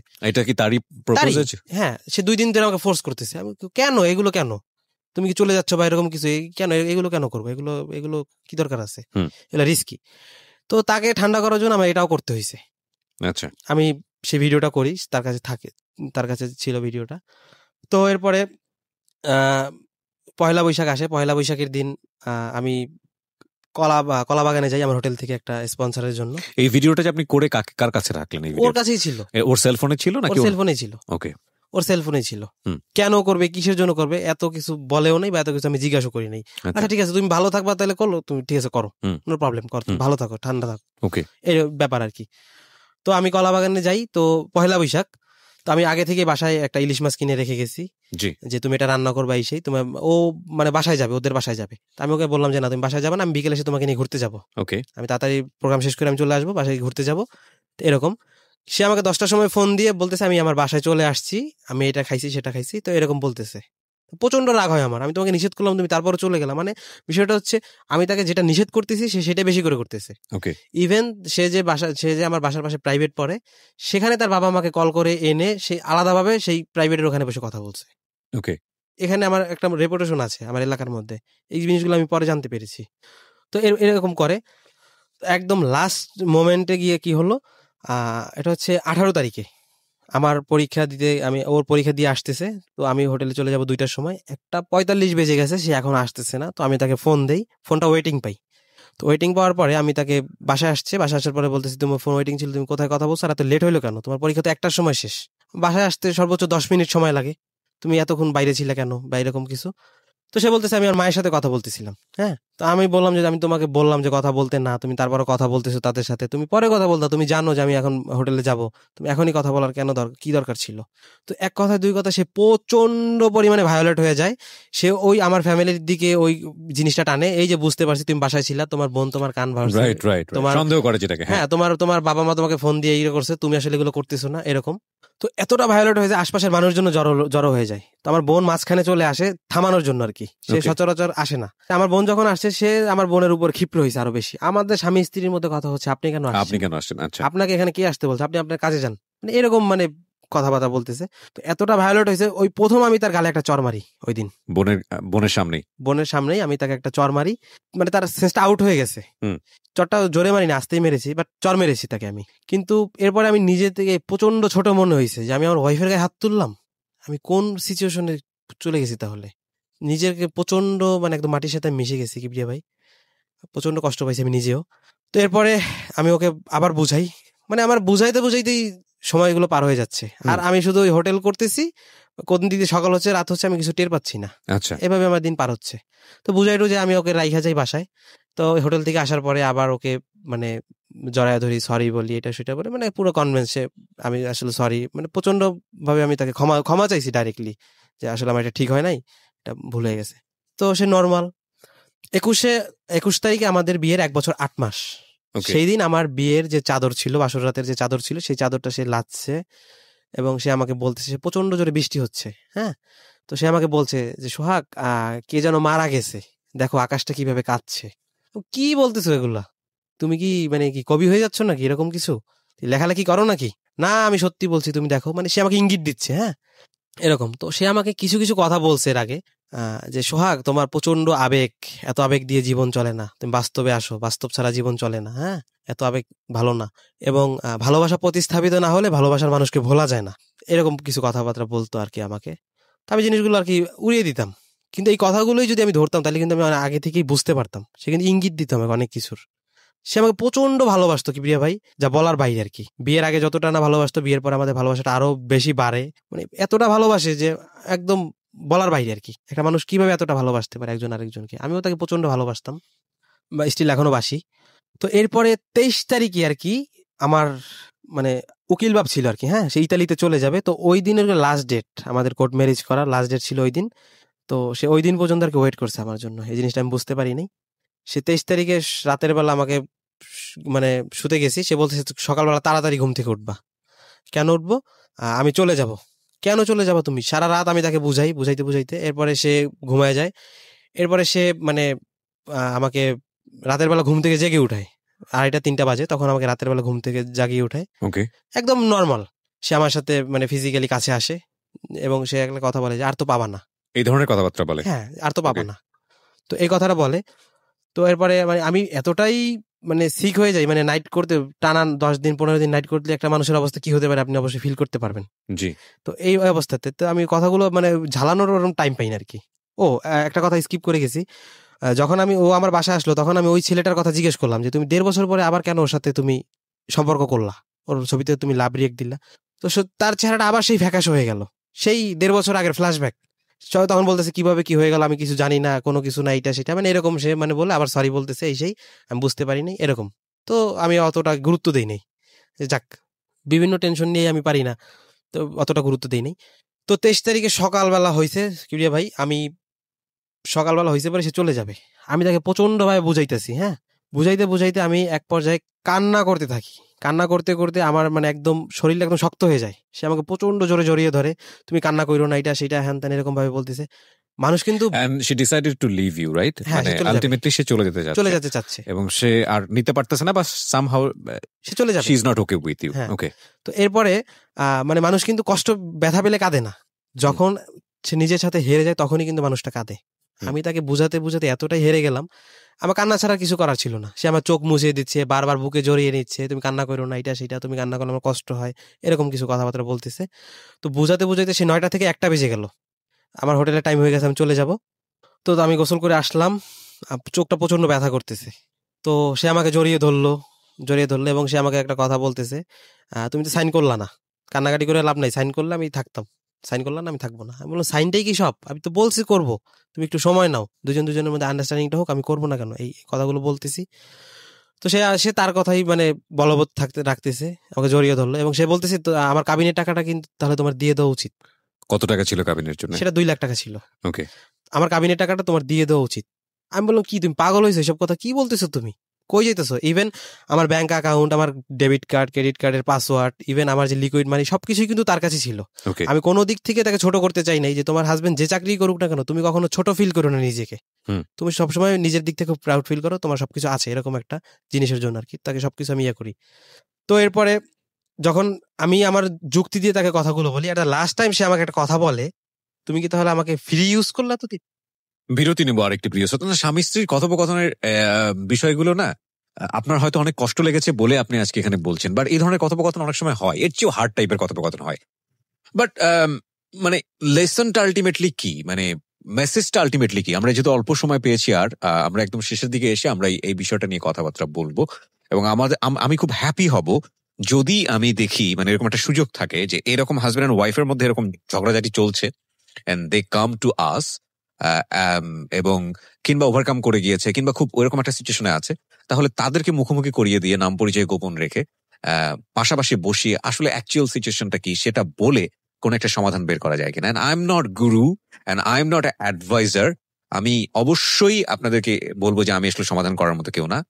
তবে আমার একটা স্ট্রেংথের জায়গাটা হচ্ছে এটাই যে যদি এরকম কোনো কাপল আমি পাই, সেক্ষেত্রে আমি বিষয়টা ওপেন করে দিতে চাই আপনাদের জন্য, কারণ আমি জানি যে প্রত্যেকে আপনারা আপনাদের নিজের জীবন থেকে অনেক বেশি অভিজ্ঞ, সুতরাং আপনারা বরং কাউন্সিলিং করতে পারেন। তো সেরকম একটা প্ল্যাটফর্ম আমি তৈরি করতে পারি।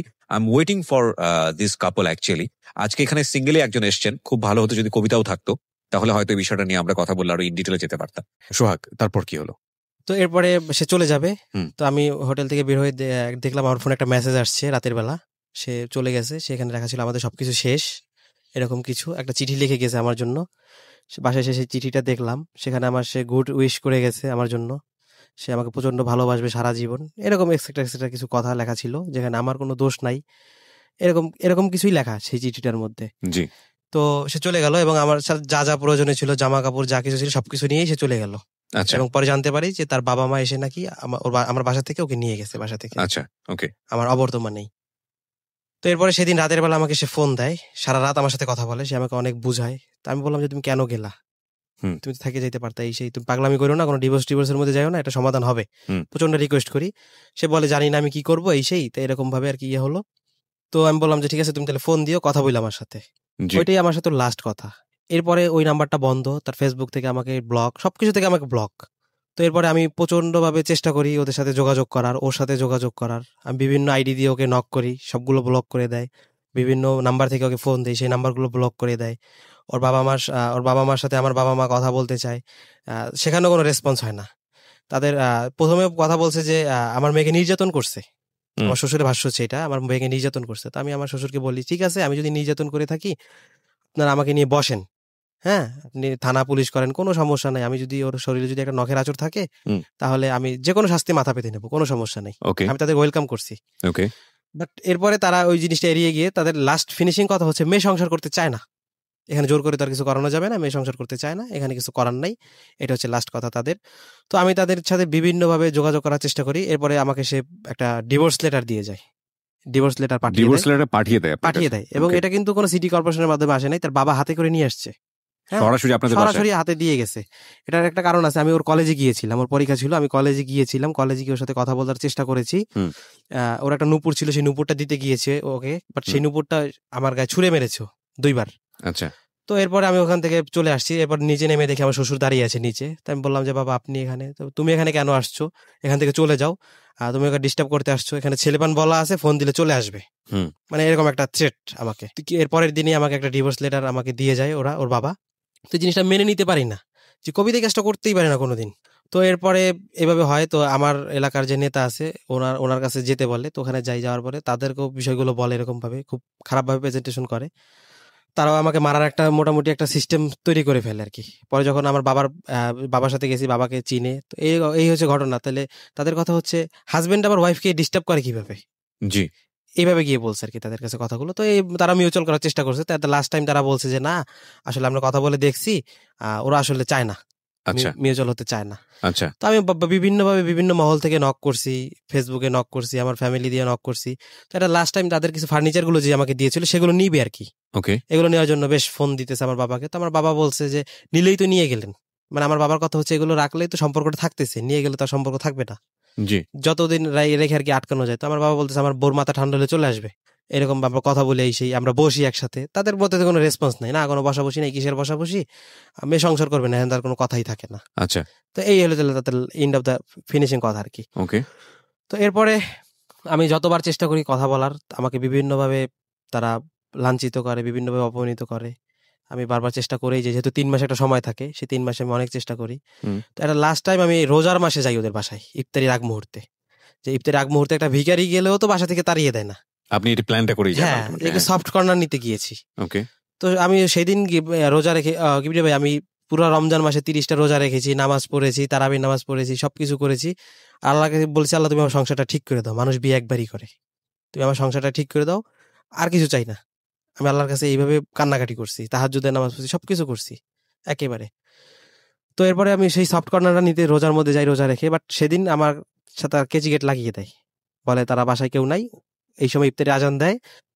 আমি সামনের ভাড়াটিয়ার কাছ থেকে পানি নিয়ে ইফতার করি, ওখান থেকে চলে আসি। সেদিন আমি তাদের কাছে যেতে পারি নাই। ওকে।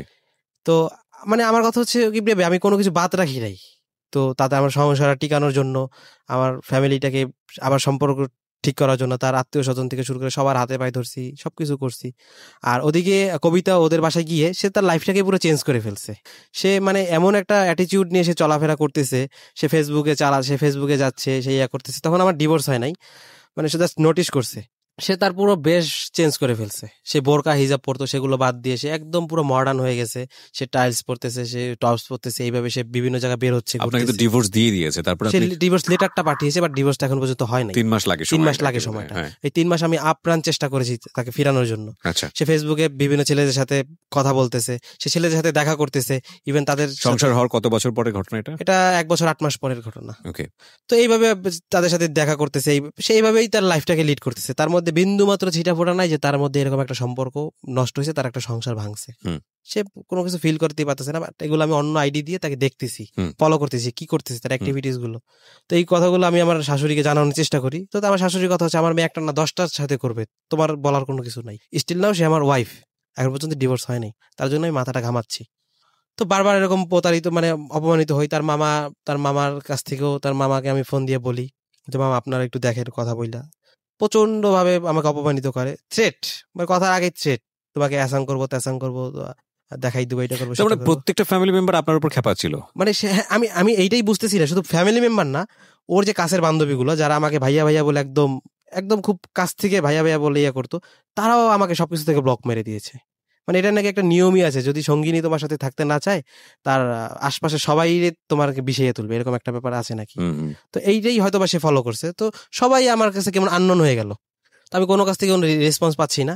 তো আমি অনেক অদ্ভুত বিষয় কি জানেন, আপনার ঘটনা আপনি যেগুলো বলছেন এগুলো যদি সত্যও হয়, তাও আপনাকে কেউ বিশ্বাস করবে না। জি, হ্যাঁ, বিশ্বাস করবে না এই কারণে যে না, তার মানে আপনি যেটা বলছেন, আপনি ধোয়া তুলসীর পাতা ছিলেন আর ওনার জায়গা থেকে সব সমস্যা ছিল। ইনফ্যাক্ট এইটাই হয়, আপনি যদি সেটা সত্যও হয়, তাও আপনি লোকজনকে বিশ্বাস করতে পারবেন না। সংসারের জায়গা থেকে বিষয়টা এরকমই, এবং সবসময় মনে করা হয় যে না, বোথ সাইডের কিছু না কিছু প্রবলেম ছিল। আমি নিজেকেই নিজে বিশ্বাস করতে পারি না আমার সাথে এরকম ঘটনা ঘটছে। তো এরপর যায় যখন তারা ফার্নিচার গুলো নিয়ে যাবে, তখন আমি বুঝলাম যে আমার সংসারটা শেষ, ফার্নিচার গুলো নিয়ে গেলেই শেষ, আর ফিরবে না। তো ওই 15 মার্চে, এপ্রিলের 15 তারিখে আমি প্রচন্ড ডিপ্রেশনে হয়ে আমি 10টা স্লিপিং পিল খেয়ে ফেলি। তো এরপরে আমার অবস্থা প্রচন্ড খারাপ হয়ে যায়। আমি শ্বাস করতে পারতেছিলাম না। তো আমাকে খুব তাড়াহুড়ো করে কুর্মিটোলাতে নিয়ে যাওয়া হয়, সেখানে গিয়ে আমাকে ওয়াশ করা হয়। ওয়াশ করার পরে আমি সেখানে 3 দিন পর্যন্ত ছিলাম।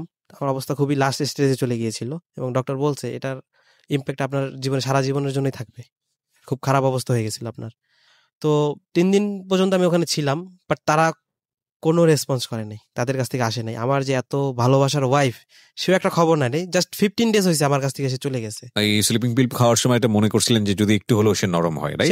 সে নরম হয়, বা আমি আসলে কিছু না ভেবেই বিষয়টা করে ফেলছি যে আমার সাথে কি হচ্ছে এগুলো, আচ্ছা, নিজের অজান্তে এই কাজটা করে ফেলছি। তো মাত্র 15 ডেজ হয়েছে সে গেছে, বাট সে তখনও রেসপন্স করে নাই। তার 2 দিন পরে তার বাবা ফোন দিয়ে আমার বাবাকে বলতেছে তার ফার্নিচারগুলো কিভাবে নিব। তারা কিন্তু সবকিছু জানে যে একবার ট্র্যাজেডি হয়ে গেছে, এত কিছু হয়েছে, সবকিছু জানে। তো এরপরে আমার বাবা বলতে আচ্ছা ঠিক আছে তাহলে নিয়ে যান, আর তো কিছু বলার নাই, নিয়ে যান। তো এরপরে আমি তখন আমাকে গ্রামের বাড়িতে নিয়ে গেছে। গ্রামের বাড়িতে নিয়ে যাওয়ার পরে আমি ওখানে আছি। আমি প্রায় 15 দিন পর্যন্ত ঘুমাইছি, ওয়াশ করার পরেও প্রায় 15 দিন পর্যন্ত আমি ঘুমাইছি শুধু ওই স্লিপিং পিলের মানে রিয়াকশনে। এরকম একটা পরিস্থিতি হয়ে গেছে আমার। তো আমার বাসা থেকে সব ফার্নিচার নিয়ে যায় তারা। আমি শুনি যে নিয়ে যাচ্ছে নাকি আমার বাসা থেকে ফার্নিচারগুলো। প্রত্যেকটা স্বপ্ন ছিল, এক একটা ফার্নিচারে এক একটা স্বপ্ন ছিল। আমার ঘরটা ভেঙে ভেঙে গেল, শেষ পর্যন্ত আমি টিকিয়ে রাখতে পারলাম না। তো এরপর কি আর করা, তারপর আমি তাকে মেসেজ করি, প্রায় 700 থেকে 800 মেসেজ করছি তাকে, আমি কোনো রেসপন্স পাই নাই। প্রতিটা মেসেজে ছিল আবেগ মাখানো, আমি সরি, আমি কি করছি জানি না, তুমি ফিরে আসো, তুমি যা বলবো আমি তাই শুনবো, এক্স্যাক্টলি সবকিছু মানে একদম অনুনয় বিনয়, ওয়ান সাইডেড হলে এই জিনিসটা হয়, খুবই হয়। সবকিছু করছি আমি তার জন্য। বাট আমি স্টিল এখন পর্যন্ত জানি না কেন আমার সংসারটা ভাঙলো, কি আমার সেই কারণটা।